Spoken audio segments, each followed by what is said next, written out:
ನಮ್ಮೆಲ್ಲ ವೀಕ್ಷಕರಿಗೆ ಆತ್ಮೀಯವಾದಂತಹ ಸ್ವಾಗತ ಮುಖಾಮುಖಿ ಕಾರ್ಯಕ್ರಮಕ್ಕೆ. ಸುರತರು ಮರವಲ್ಲ ಸುರಭಿಯೊಂದಾವಲ್ಲ ಪರುಷ ಪಾಷಾಣದೊಳಗಲ್ಲ ಗುರುಭೂತ ನರರೊಳಗಲ್ಲ ಸರ್ವಜ್ಞ ಎನ್ನುವ ಮಾತಿನಂತೆ ಗುರುವಿನ ಸ್ಥಾನ ಮಹತ್ತರವಾದದ್ದು, ಮಹತ್ವವಾದದ್ದು. ಜುಲೈ 29 ಗುರು ಪೂರ್ಣಿಮೆ.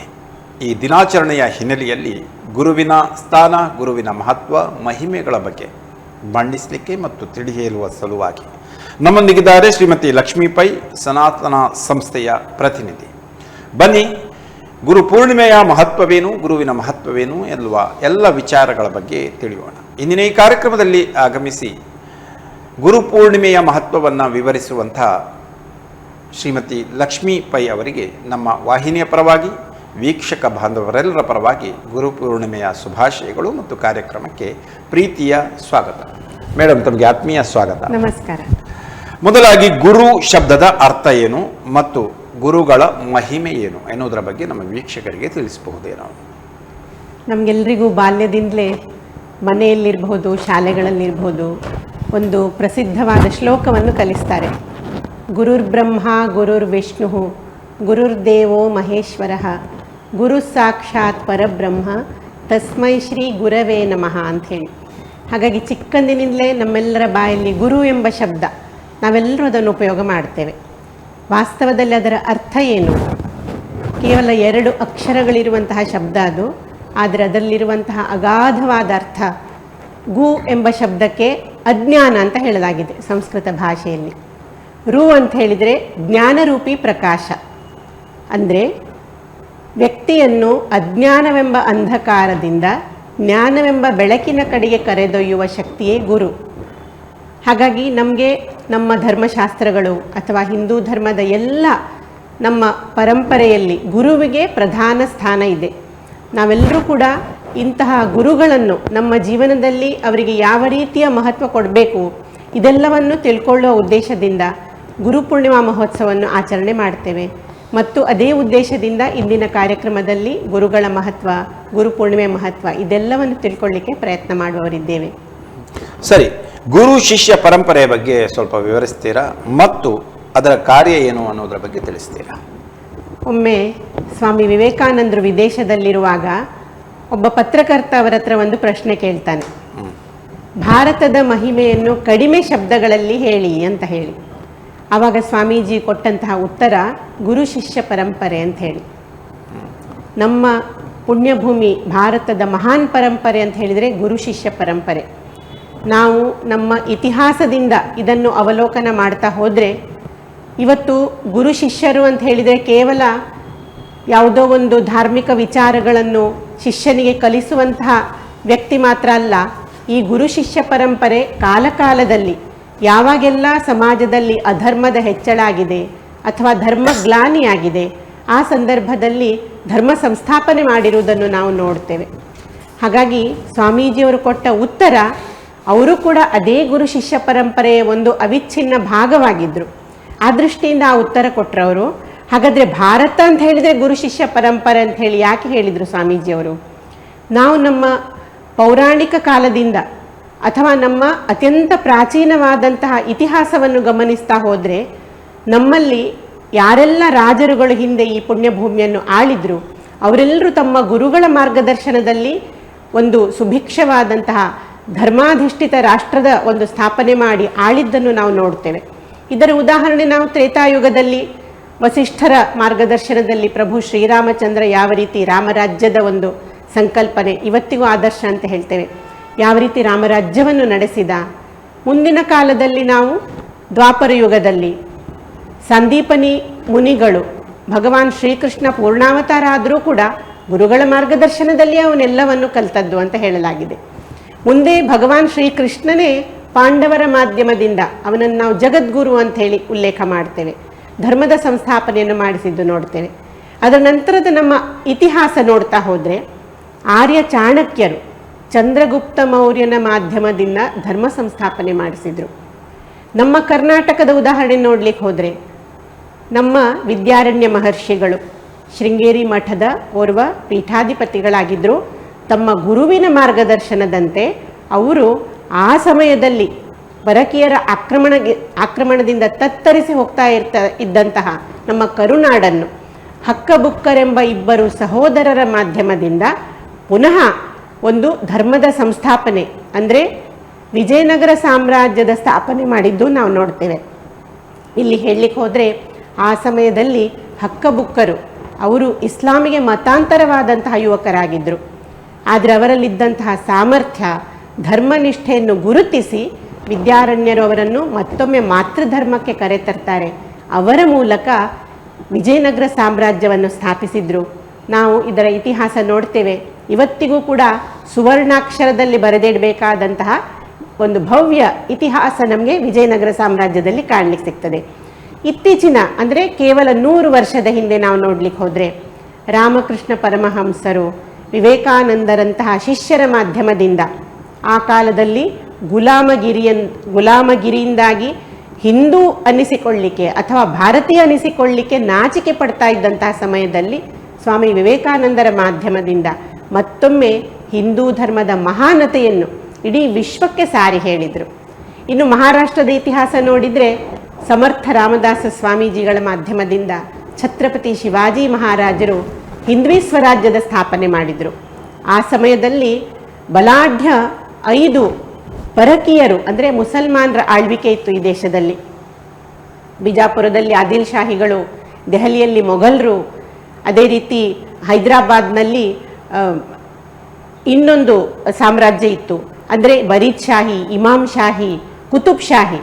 ಹೈದರಾಬಾದ್ನಲ್ಲಿದ್ದಂಥದ್ದು ಕುತುಬ್ ಶಾಹಿ.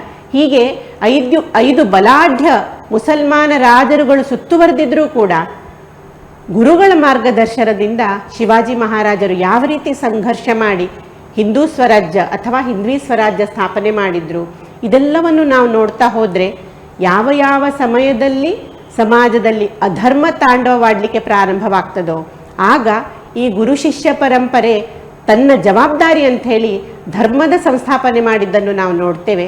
ಹಾಗಾಗಿ ಗುರು ಶಿಷ್ಯ ಪರಂಪರೆ ಎಂಬುದು ನಮ್ಮ ಪುಣ್ಯಭೂಮಿ ಭಾರತದ ಅವಿಚ್ಛಿನ್ನ ಗೌರವಶಾಲಿ ಪರಂಪರೆ. ಇವತ್ತಿಗೂ ಕೂಡ ಇದೇ ಒಂದು ಸಂಧಿಕಾಲದಲ್ಲಿ ನಾವಿದ್ದೇವೆ. ಅಧರ್ಮ ತಾಂಡವವಾಡ್ತಾ ಇದೆ, ಧರ್ಮ ಸಂಸ್ಥಾಪನೆಯ ಕಾಲ ಸಮೀಪ ಬರ್ತಾ ಇದೆ. ಹಾಗಾಗಿ ಇವತ್ತಿಗೂ ಕೂಡ ಈ ಗುರು ಶಿಷ್ಯ ಪರಂಪರೆಯೇ ಧರ್ಮ ಸಂಸ್ಥಾಪನೆಯ ಒಂದು ಜವಾಬ್ದಾರಿಯನ್ನು ಕೈಗೆತ್ತಿಕೊಂಡು ಆ ಕಾರ್ಯದಲ್ಲಿ ಯಶಸ್ವಿಯಾಗಿ ಮುಂದೆ ಹೋಗಬೇಕಾದಂತಹ ಒಂದು ಸಂಕ್ರಮಣ ಕಾಲಘಟ್ಟದಲ್ಲಿ ನಾವಿವತ್ತು ಇದ್ದೇವೆ. ಶ್ರೇಷ್ಠ ಪರಂಪರೆ, ಗುರು ಶಿಷ್ಯ ಪರಂಪರೆ ಅನ್ನೋದು ಶ್ರೇಷ್ಠ ಪರಂಪರೆ. ಗುರುಪೂರ್ಣಿಮೆ ಎಂದರೇನು ಮತ್ತು ಅದರ ಮಹತ್ವ ಏನು? ಈಗಾಗಲೇ ನಾವು ಗುರು ಎಂಬ ಶಬ್ದದ ಅರ್ಥ ತಿಳ್ಕೊಂಡೆವು. ನಮ್ಮ ಪ್ರತಿಯೊಬ್ಬ ಸಂತರು ಕೂಡ ಗುರುಗಳ ಮಹಿಮೆಯನ್ನು ಹಾಡಿ ಹೊಗಳಿದ್ದಾರೆ.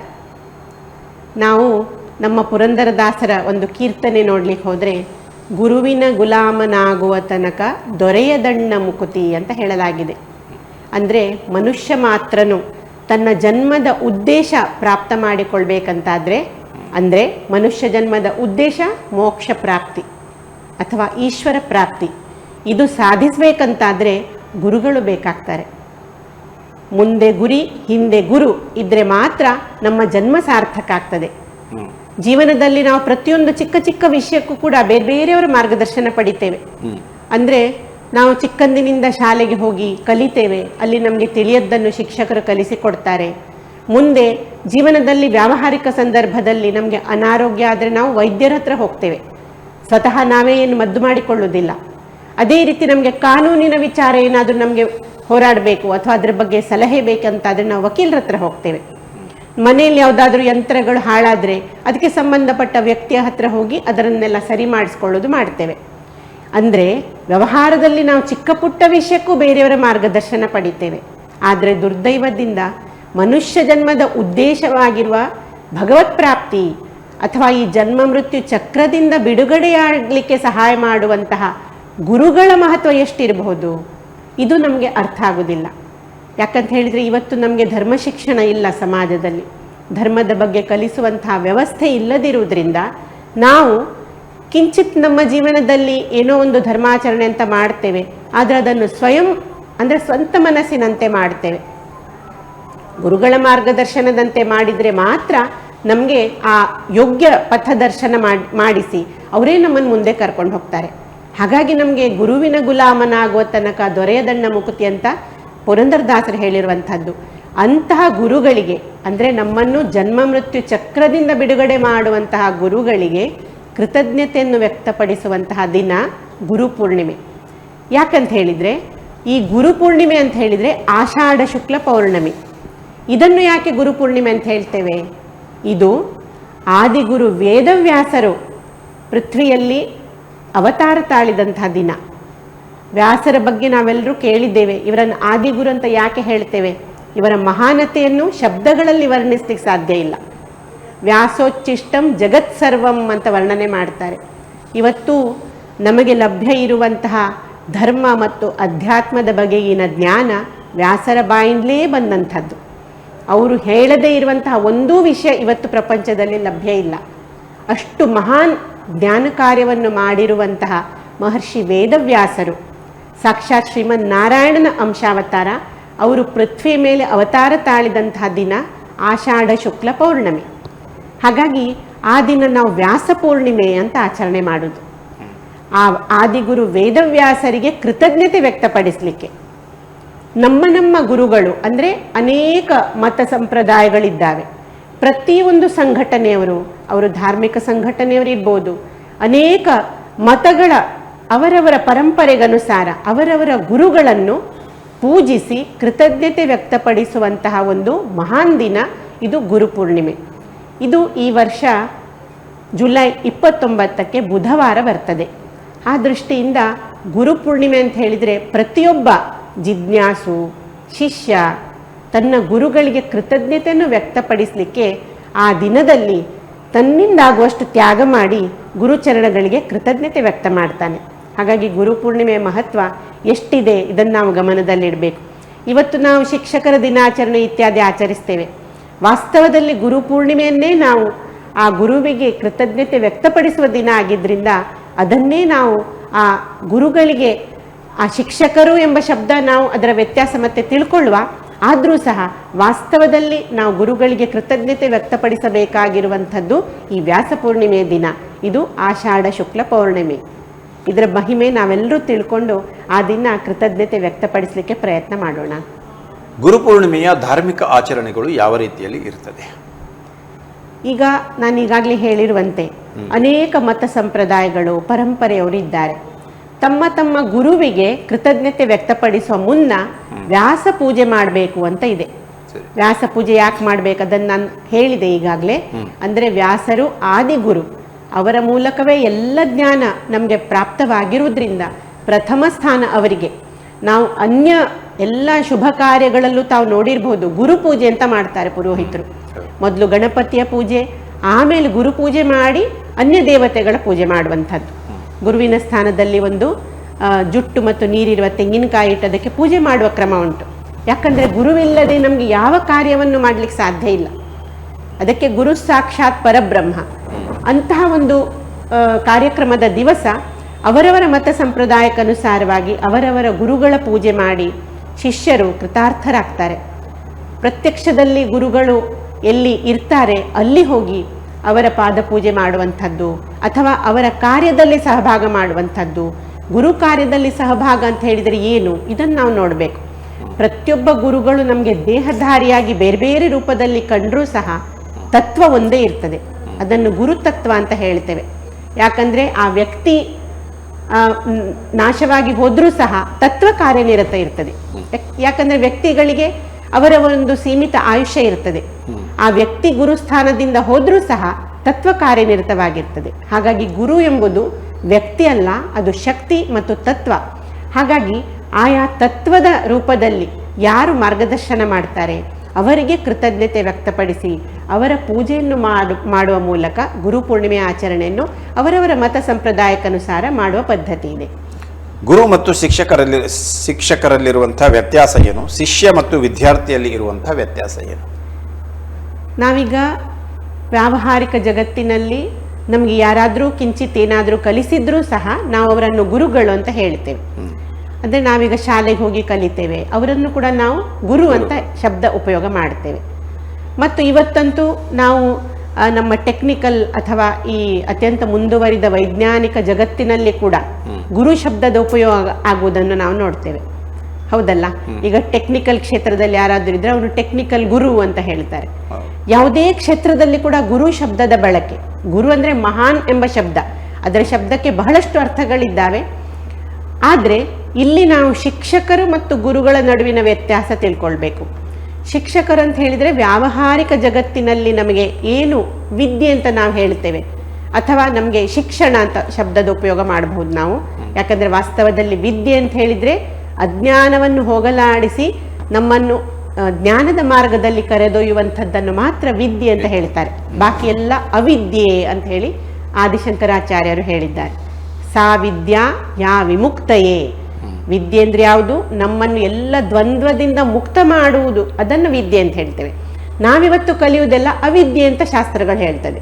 ಯಾಕಂದ್ರೆ ಇದು ಈ ಜಗತ್ತಿಗೆ ಸೀಮಿತ. ಇಲ್ಲಿ ನಮಗೆ ಹೊಟ್ಟೆಪಾಡಿಗಾಗಿ ಅಥವಾ ನಮಗೆ ಒಂದು ನೌಕರಿ ಸಿಗಲಿಕ್ಕೆ, ನಾವು ಹಣ ಸಂಪಾದನೆ ಮಾಡಲಿಕ್ಕೆ ಅದು ಉಪಯೋಗ ಆಗ್ತದೆ. ಅಂತಹ ವಿದ್ಯೆ ಅಂತ ನಾವು ಲೌಕಿಕ ಭಾಷೆಯಲ್ಲಿ ಕಲಿಯುವಂಥದ್ದನ್ನು ಯಾರು ಕಲಿಸ್ತಾರೆ ಅವರನ್ನು ಶಿಕ್ಷಕರಂತ ಹೇಳ್ತೇವೆ. ಮತ್ತು ಅವರಿಗೆ ಫೀಸ್ ಕೊಟ್ಟ ನಂತರ ಅವರ ಜೊತೆಗಿನ ನಮ್ಮ ಸಂಬಂಧ ಮುಗ್ದು ಹೋಗ್ತದೆ. ನಾವೀಗ ಎಷ್ಟೋ ಶಾಲೆ ಕಾಲೇಜಿನಲ್ಲಿ ಕಲ್ತಿದ್ದೇವೆ, ಅದಕ್ಕೆ ಬೇಕಾಗಿ ಅಲ್ಲಿ ನಾವು ಫೀಸ್ ಕಟ್ಟಿರ್ತೇವೆ. ಅಲ್ಲಿಂದ ಬಂದ ನಂತರ ಮತ್ತೆ ನಮಗೆ ಅಲ್ಲಿಯ ಜೊತೆ ಏನು ಹೆಚ್ಚಾಗಿ ಸಂಬಂಧ ಇರುವುದಿಲ್ಲ.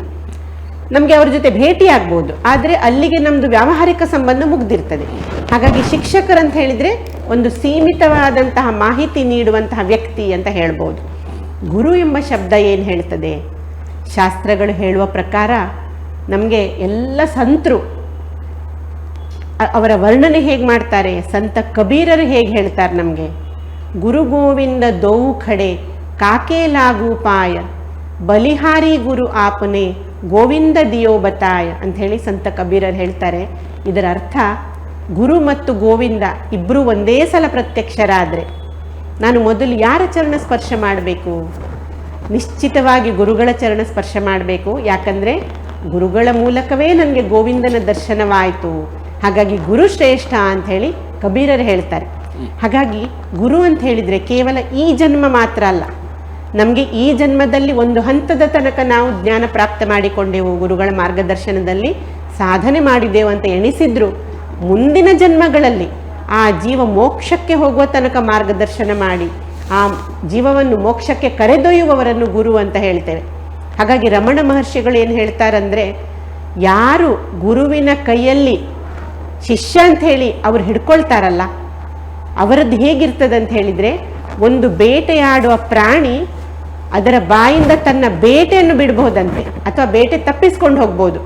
ಆದರೆ ಗುರುಗಳ ಕೈಯಲ್ಲಿ ಸಿಕ್ಕಿದ ಶಿಷ್ಯನನ್ನು ಗುರುಗಳು ಮೋಕ್ಷಕ್ಕೆ ಕರೆದೊಯ್ಯುವ ತನಕ ಬಿಡುವುದಿಲ್ಲ. ಅಷ್ಟು ಮಹತ್ವ ಇದೆ ಅಂತ ಹೇಳಿ ನಮಗೆ ರಮಣ ಮಹರ್ಷಿಗಳು ವರ್ಣನೆ ಮಾಡ್ತಾರೆ. ಸಂತ ಜ್ಞಾನೇಶ್ವರರು ಜ್ಞಾನಿಯಾಂಚ ರಾಜ ಗುರು ಮಹಾರಾಜ ಅಂತ ಹೇಳಿ ವರ್ಣನೆ ಮಾಡಿದ್ದಾರೆ. ಪ್ರತಿಯೊಂದು ಸಂತರಿಗೆ ಅಥವಾ ಧರ್ಮ ಗ್ರಂಥಗಳಿಗೆ ಗುರುಗಳ ವರ್ಣನೆ ಮಾಡಿ ಅದಕ್ಕೆ ಒಂದು ವಿರಾಮ ಸಿಗುವುದಿಲ್ಲ. ನಮಗೆ ಗುರುಚರಿತ್ರೆ ಎಂಬ ಗ್ರಂಥ ಇದೆ, ಅದರಲ್ಲಿ ಸುಂದರವಾಗಿ ಗುರುಗಳ ಬಗ್ಗೆ ಒಂದು ಸುಭಾಷಿತ ಇದೆ. ಗಂಗಾ ಪಾಪಂ ಶಶೀತಾಪಂ ದೈನ್ಯಂ ಕಲ್ಪತರುಸ್ತಥಾ ಪಾಪಂ ತಾಪಂಚ ದೈನ್ಯಂಚ ಹರೇತ್ ಶ್ರೀ ಗುರುದರ್ಶನಂ ಅಂತ ವರ್ಣನೆ ಮಾಡಿದ್ದಾರೆ. ಗಂಗೆಯಲ್ಲಿ ಸ್ನಾನ ಮಾಡಿದರೆ ಪಾಪ ನಾಶವಾಗ್ತದೆ, ಇದು ನಮ್ಮ ಅಚಲ ಶ್ರದ್ಧೆ. ಶಶಿ ಅಂತ ಹೇಳಿದರೆ ಚಂದ್ರ, ಚಂದ್ರನನ್ನು ನೋಡಿದರೆ ಮನಸ್ಸಿನ ತಾಪ ಕ್ಲೇಶಗಳು ಪರಿಹಾರ ಆಗ್ತದೆ, ಆಹ್ಲಾದ ಕೊಡ್ತಾನೆ, ಸಮಾಧಾನ ಕೊಡ್ತಾನೆ. ದೈನ್ಯಂ ಕಲ್ಪತರುಸ್ತಥಾ ಅಂತ ಹೇಳಿದರೆ ಕಲ್ಪವೃಕ್ಷಕ್ಕೆ ನಾವು ಪ್ರಾರ್ಥನೆ ಮಾಡಿದರೆ ಕೇಳಿದ್ದನ್ನು ಅದು ಕೊಡ್ತದೆ, ನಮ್ಮ ದೀನತೆಯನ್ನು ದೂರ ಮಾಡ್ತದೆ. ಆದರೆ ಪಾಪಂ ತಾಪಂಚ ದೈನ್ಯಂಚ, ಮೂರನ್ನೂ ಕೂಡ ನಮ್ಮ ಪಾಪ ತಾಪ ಮತ್ತು ದೈನ್ಯವನ್ನು ಹರೇತ್ ಶ್ರೀ ಗುರುದರ್ಶನಂ, ಕೇವಲ ಗುರುದರ್ಶನದಿಂದ ಇದು ಮೂರೂ ನಮಗೆ ನಷ್ಟವಾಗ್ತದೆ ಅಂತ ವರ್ಣನೆ. ಮತ್ತೊಬ್ಬ ಜ್ಞಾನಿ ವ್ಯಕ್ತಿ ಹೇಳ್ತಾರೆ, ಗುರುವನ್ನು ಕಲ್ಪವೃಕ್ಷಕ್ಕೂ ಹೋಲಿಸ್ಲಿಕ್ಕೆ ಸಾಧ್ಯ ಇಲ್ಲ, ಸ್ಪರ್ಶಮಣಿಗೂ ಹೋಲಿಸ್ಲಿಕ್ಕೆ ಸಾಧ್ಯ ಇಲ್ಲ, ಅವರು ಅದಕ್ಕಿಂತ ಶ್ರೇಷ್ಠ. ಯಾಕಂದರೆ ಸ್ಪರ್ಶಮಣಿಯ ಬಗ್ಗೆ ತಾವು ಕೇಳಿರ್ಬೋದು, ನಮ್ಮ ಧರ್ಮ ಗ್ರಂಥಗಳಲ್ಲಿ ಅದರ ಉಲ್ಲೇಖ ಇದೆ. ಆ ಒಂದು ದಿವ್ಯ ಮಣಿಯನ್ನು ನಾವು ಯಾವುದಾದ್ರೂ ಲೋಹಕ್ಕೆ ಸ್ಪರ್ಶ ಮಾಡಿದರೆ ಅದು ಚಿನ್ನವನ್ನಾಗಿ ಮಾಡುತ್ತದೆ. ಆದರೆ ಆ ಸ್ಪರ್ಶಮಣಿ ಇನ್ನೊಂದು ಸ್ಪರ್ಶಮಣಿಯನ್ನು ಸೃಷ್ಟಿ ಮಾಡಲಿಕ್ಕೆ ಆಗೋದಿಲ್ಲ. ಅದು ಲೋಹವನ್ನು ಚಿನ್ನ ಮಾಡ್ತದೆ ಹೊರತು ಸ್ಪರ್ಶಮಣಿಯನ್ನಾಗಿ ಮಾಡೋದಿಲ್ಲ.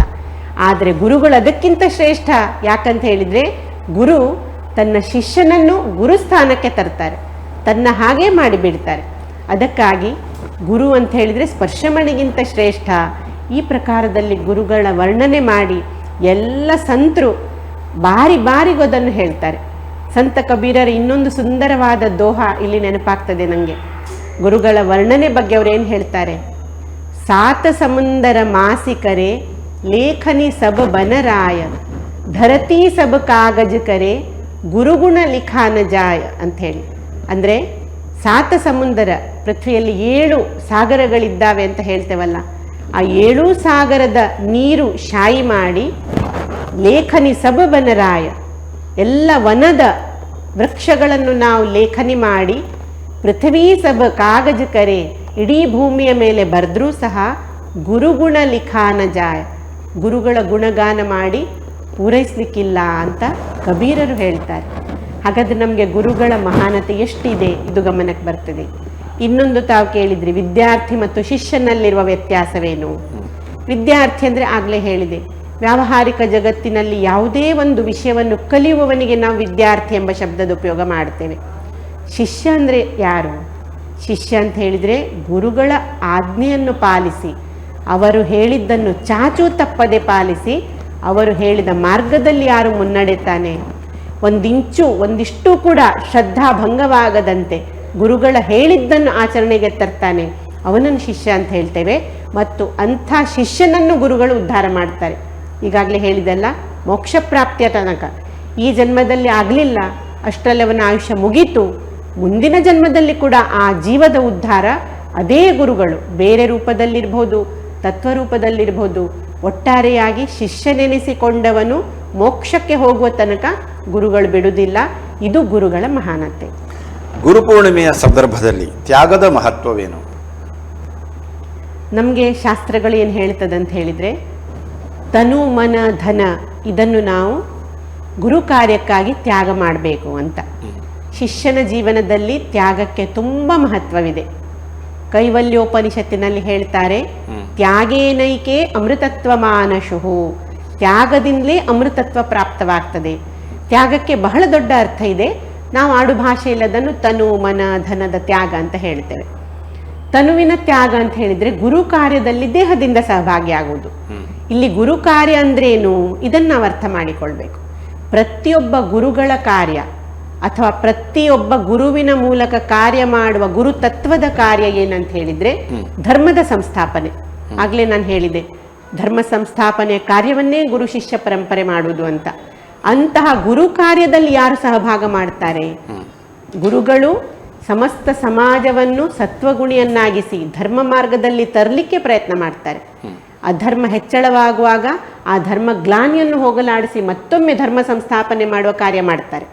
ಆ ಕಾರ್ಯದಲ್ಲಿ ಯಾವ ವ್ಯಕ್ತಿ ಸಹಭಾಗ ಮಾಡ್ತಾನೆ, ದೇಹದಿಂದ ಸಹಭಾಗ ಮಾಡುವುದನ್ನು ನಾವು ತನುವಿನ ತ್ಯಾಗ ಅಂತ ಹೇಳ್ತೇವೆ.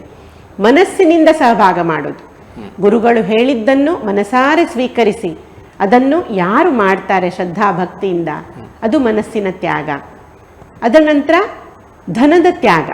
ಇದು ಸರ್ವೇ ಸಾಮಾನ್ಯವಾಗಿ ಗುರುಪೂರ್ಣಿಮೆ ಸಮಯದಲ್ಲಿ ನಾವು ಈ ಕಾರ್ಯವನ್ನು ಮಾಡ್ತೇವೆ. ಯಾಕಂದರೆ ಸಮಾಜದಲ್ಲಿ ತನು ಮತ್ತು ಮನಸ್ಸಿನ ತ್ಯಾಗ ಮಾಡೋದು ಕಠಿಣ ಇದೆ. ಧನದ ತ್ಯಾಗ ಯಾರು ಕೂಡ ಮಾಡ್ಬೋದು. ಧನದ ತ್ಯಾಗ ಕನಿಷ್ಠ ಅಂತ ಹೇಳಿದೆ ಧರ್ಮಶಾಸ್ತ್ರ, ಆದರೂ ಸಹ ಅದಕ್ಕೆ ಮಹತ್ವ ಇದೆ. ಯಾಕಂದರೆ ಅನ್ಯ ಸಮಯದಲ್ಲಿ ಮಾಡುವ ತ್ಯಾಗಕ್ಕಿಂತ ಗುರುಪೂರ್ಣಿಮೆಯ ಸಮಯದಲ್ಲಿ ಮಾಡಿದ ತ್ಯಾಗಕ್ಕೆ 1000 ಪಟ್ಟು ಹೆಚ್ಚು ಫಲ ಅಂತ ಧರ್ಮಶಾಸ್ತ್ರ ಹೇಳ್ತದೆ. 1000 ಪಟ್ಟು ಹೆಚ್ಚು ಫಲ ಅಂದ್ರೆ ಏನು? ನಮ್ಮ ತ್ಯಾಗದಿಂದ ನಮ್ಮ ಹಿಂದಿನ ಜನ್ಮಗಳ ಅನೇಕ ಋಣಗಳು ಕೊಡಕೊಳ್ಳುವ ಲೆಕ್ಕಾಚಾರಗಳು ತೀರ್ಮಾನವಾಗ್ತದೆ ಅಂತ ಹೇಳಿದೆ ಶಾಸ್ತ್ರ. ಪ್ರತಿಯೊಬ್ಬ ವ್ಯಕ್ತಿ ತನ್ನ ಆದಾಯದ 6ನೇ 1 ಪಾಲನ್ನು ಧರ್ಮ ಕಾರ್ಯಕ್ಕಾಗಿ ವಿನಿಯೋಗಿಸಬೇಕು, ಸತ್ಪಾತ್ರ ದಾನ ಮಾಡಬೇಕು ಅಂತ ಸ್ಪಷ್ಟವಾಗಿ ಶಾಸ್ತ್ರದಲ್ಲಿ ಉಲ್ಲೇಖ ಇದೆ. ಆದರೆ ಇದ್ರ ಬಗ್ಗೆ ಇವತ್ತು ಯಾರಿಗೂ ಗೊತ್ತಿಲ್ಲ. ಎಲ್ಲವನ್ನು ತನಗಾಗಿ ಇಟ್ಟುಕೊಂಡು ಸ್ವಾರ್ಥಿಯಾಗಿ ಸ್ವಕೇಂದ್ರಿತರಾಗಿ ಸಮಾಜ ಇರುವುದರಿಂದ ಈ ಪರಿಯಲ್ಲಿ ಇವತ್ತು ಧರ್ಮಗ್ಲಾನಿಯಾಗಿದೆ. ಧರ್ಮಕ್ಕಾಗಿ ಕಾರ್ಯ ಮಾಡೋರಂದ್ರೆ ಯಾರು? ಸತ್ಪಾತ್ರರು ಅಂದ್ರೆ ಯಾರು? ಗುರುಗಳು, ಸಂತರಿಗಿಂತ ಸತ್ಪಾತ್ರರು ಬೇರೆ ಯಾರೂ ಇಲ್ಲ. ಯಾಕಂದರೆ ಇವತ್ತು ನಾವು ದಾನ ಅಂತ ಹೇಳಿ ಭಾವನೆಯಿಂದ ಯಾರ್ಯಾರಿಗೂ ನಾವು ಕೊಟ್ಟರೆ ಅದೇನಾದರೂ ದುರ್ವಿನಿಯೋಗ ಆದರೆ, ಅಂದರೆ ದುಷ್ಕಾರ್ಯಕ್ಕೆ ಅಧರ್ಮದ ಕಾರ್ಯಕ್ಕೆ ಉಪಯೋಗವಾದರೆ ಅದರ ಪಾಪದ ಫಲ ನಮಗೂ ತಟ್ತದೆ ಅಂತ ಸ್ಪಷ್ಟವಾಗಿ ನಮಗೆ ಶಾಸ್ತ್ರಗಳು ಹೇಳ್ತದೆ. ಅಂದರೆ ಯಾರಿಗಾದ್ರೂ ನಾನು ಪಾಪ ಪುಣ್ಯ ಅಂತ ಹೇಳಿ ಕೊಟ್ಟೆ, ಅವರದನ್ನು ಯಾವುದೋ ಒಂದು ಸಮಾಜಘಾತಕ ಕಾರ್ಯಕ್ಕೆ ಅಥವಾ ಸ್ವಂತದ ಹಾನಿಗೆ, ಅಂದರೆ ನಾನೀಗ ಯಾರಿಗೂ ಕೊಟ್ಟೆ, ಅವನು ಸಾರಾಯಿ ಕುಡ್ದ ಅಂತ ತಿಳ್ಕೊಳ್ಳುವ, ಅದರಿಂದ ಬರುವ ಪಾಪದ ಫಲ ನನಗೂ ಬರ್ತದೆ. ಹಾಗಾಗಿ ಶಾಸ್ತ್ರ ಹೇಳುವುದು ದಾನ ಅಂತ ಹೇಳಿದರೆ ಸತ್ಪಾತ್ರ ದಾನ ಅಂತ. ಸತ್ಪಾತ್ರರಿಗೆ ಮಾತ್ರ ನಾವು ದಾನ ಕೊಡಬೇಕು, ಆಗ ಅದರಿಂದ ಯೋಗ್ಯ ಫಲ ಸಿಗ್ತದೆ. ಆ ಯೋಗ್ಯ ಫಲ ಅಂತ ಹೇಳಿದರೆ ಪೂರ್ವಜನ್ಮದಲ್ಲಿ ಮಾಡಿದಂತಹ ಏನಾದರೂ ಋಣಗಳು ಕೊಡಕೊಳ್ಳುವ ಲೆಕ್ಕಗಳಿದ್ರೆ ಅದು ಈ ದಾನದಿಂದ ಚುಕ್ತ ಆಗ್ತದೆ ಮತ್ತು ವ್ಯಕ್ತಿ ಶೀಘ್ರವಾಗಿ ಆಧ್ಯಾತ್ಮಿಕ ಪ್ರಗತಿ ಮಾಡಿಕೊಳ್ತಾನೆ, ಮನುಷ್ಯ ಜನ್ಮ ಸಾರ್ಥಕವಾಗ್ತದೆ. ಅದಕ್ಕಾಗಿ ತ್ಯಾಗಕ್ಕೆ ವಿಶೇಷ ಮಹತ್ವ. ನಮಗೆ ಮನುಸ್ಮೃತಿಯಲ್ಲಿ ಹೇಳ್ತಾರೆ, ಪ್ರಾಪಣಾತ್ ಸರ್ವಕಾಮಾನಾಂ ಪರಿತ್ಯಾಗೋ ವಿಶಿಷ್ಯತೆ. ಒಂದು ವಸ್ತುವನ್ನು ಪಡೆದು ಉಪಯೋಗ ಮಾಡುವುದಕ್ಕಿಂತ ಅದನ್ನು ಪಡೆದು ತ್ಯಾಗ ಮಾಡುವುದರಲ್ಲಿ ಹೆಚ್ಚು ಆನಂದ ಇದೆ ಅಂತ. ಹಾಗಾಗಿ ನಮ್ಮ ಹಿರಿಯರು ತಮ್ಮಲ್ಲಿ ಏನಿದೆಯೋ ಅದನ್ನೇ ದಾನ ಮಾಡಿ ಅದರಲ್ಲಿ ಆನಂದ, ಆ ತ್ಯಾಗದಿಂದ ಸಿಗುವ ಫಲವನ್ನು ಅನುಭವಿಸ್ತಾ ಇದ್ದರು. ಅದೇ ಕಾರಣಕ್ಕಾಗಿ ಅನೇಕ ಸಂತರು, ಸನ್ಯಾಸಿಗಳು ಅವರು ಗುರುಪೂರ್ಣಿಮೆ ಸಮಯದಲ್ಲಿ ಸ್ವತಃ ಜೋಳಿಗೆ ಹಿಡಿದು ಸಮಾಜಕ್ಕೆ ಹೋಗ್ತಾರೆ. ಯಾಕಂದರೆ ಸಮಾಜದಿಂದ ಆ ಸಮಯದಲ್ಲಿ ಪಡೆದ ದಾನದಿಂದ ಸಮಾಜದ ಉದ್ಧಾರ ಆಗ್ತದೆ. ಸಮಾಜದ ಲೆಕ್ಕಾಚಾರ ಅಥವಾ ಸಮಷ್ಟಿ ಪ್ರಾರಬ್ಧ ಅಂತ ಹೇಳ್ತೇವೆ ನಾವು. ಇವತ್ತು ನಾವು ನೋಡ್ತಾ ಇದ್ದೇವಲ್ಲ, ಅಧರ್ಮದ ಹೆಚ್ಚಳದಿಂದ ಯಾವ ರೀತಿಯಲ್ಲಿ ಪ್ರಾಕೃತಿಕ ವಿಕೋಪಗಳಾಗ್ತಾ ಇದೆ, ಇದೆಲ್ಲ ಸಮಷ್ಟಿ ಪಾಪದ ಫಲ. ಆ ಸಮಷ್ಟಿ ಪ್ರಾರಬ್ಧ ಕಡಿಮೆ ಆಗಬೇಕಂತಾದರೆ ಮನುಷ್ಯ ಧರ್ಮಾಚರಣೆ ಆಗಬೇಕು ಮತ್ತು ತ್ಯಾಗ ಆಗಬೇಕು. ಸ್ವಾರ್ಥದಿಂದ ತುಂಬಿರುವ ಇವತ್ತಿನ ಸಮಾಜ ಇಂತಹ ವಿನಾಶದ ಕಡೆಗೆ ಹೋಗ್ತಾ ಇರೋದು ನಾವೆಲ್ಲರೂ ಬಿಟ್ಟ ಕಣ್ಣಿನಿಂದ ಇವತ್ತು ನೋಡ್ತಾ ಇದ್ದೇವೆ. ಅದೆಲ್ಲದರ ಬಗ್ಗೆ ಯೋಗ್ಯ ಮಾರ್ಗದರ್ಶನ ಮಾಡಿ ಸಮಾಜದಿಂದ ದಾನ ಮಾಡಿಸಿಕೊಳ್ಳುವುದು ಗುರುಪೂರ್ಣಿಮೆ ಸಂದರ್ಭದಲ್ಲಿ ದೊಡ್ಡ ಸೇವೆ. ಹಾಗಾಗಿ ಗುರುಪೂರ್ಣಿಮೆಯ ಈ ಪರ್ವಕಾಲದಲ್ಲಿ ಎಲ್ಲರೂ ಯಥಾಶಕ್ತಿ ಗುರು ಕಾರ್ಯಕ್ಕಾಗಿ ತನು, ಮನ, ಧನ, ಬುದ್ಧಿ, ಕೌಶಲ್ಯ ತ್ಯಾಗ ಮಾಡುವುದು ಇದು ಅತ್ಯಂತ ಯೋಗ್ಯವಾದದ್ದು. ಮತ್ತು ಪ್ರತಿಯೊಬ್ಬ ಶಿಷ್ಯ ಎನಿಸಿಕೊಂಡವರು ಯಾವ್ಯಾವ ಗುರು ಪರಂಪರೆ ಅಥವಾ ಯಾವುದೋ ಒಂದು ಮತ ಸಂಪ್ರದಾಯದಲ್ಲಿ ತಮ್ಮ ಗುರು ಅಂತ ಮಾನ್ಯ ಮಾಡಿದ್ದಾರೆ, ಅವರ ಸೇವೆಯನ್ನು ಯಥಾಶಕ್ತಿ ಈ ಸಂದರ್ಭದಲ್ಲಿ ಮಾಡಿ ಕೃತಾರ್ಥರಾಗೋ ಪ್ರಯತ್ನಗಳನ್ನು ಮಾಡ್ತಾರೆ. ಗುರುಪೂರ್ಣಿಮೆ ಆಚರಣೆ ಧರ್ಮಾಚರಣೆ, ಧರ್ಮ ರಕ್ಷಣೆ ಮತ್ತು ಧರ್ಮ ಪುನರುತ್ಥಾನಕ್ಕೆ ಯಾವ ರೀತಿಯಲ್ಲಿ ಕೊಡುಗೆ ನೀಡಬಲ್ಲದು?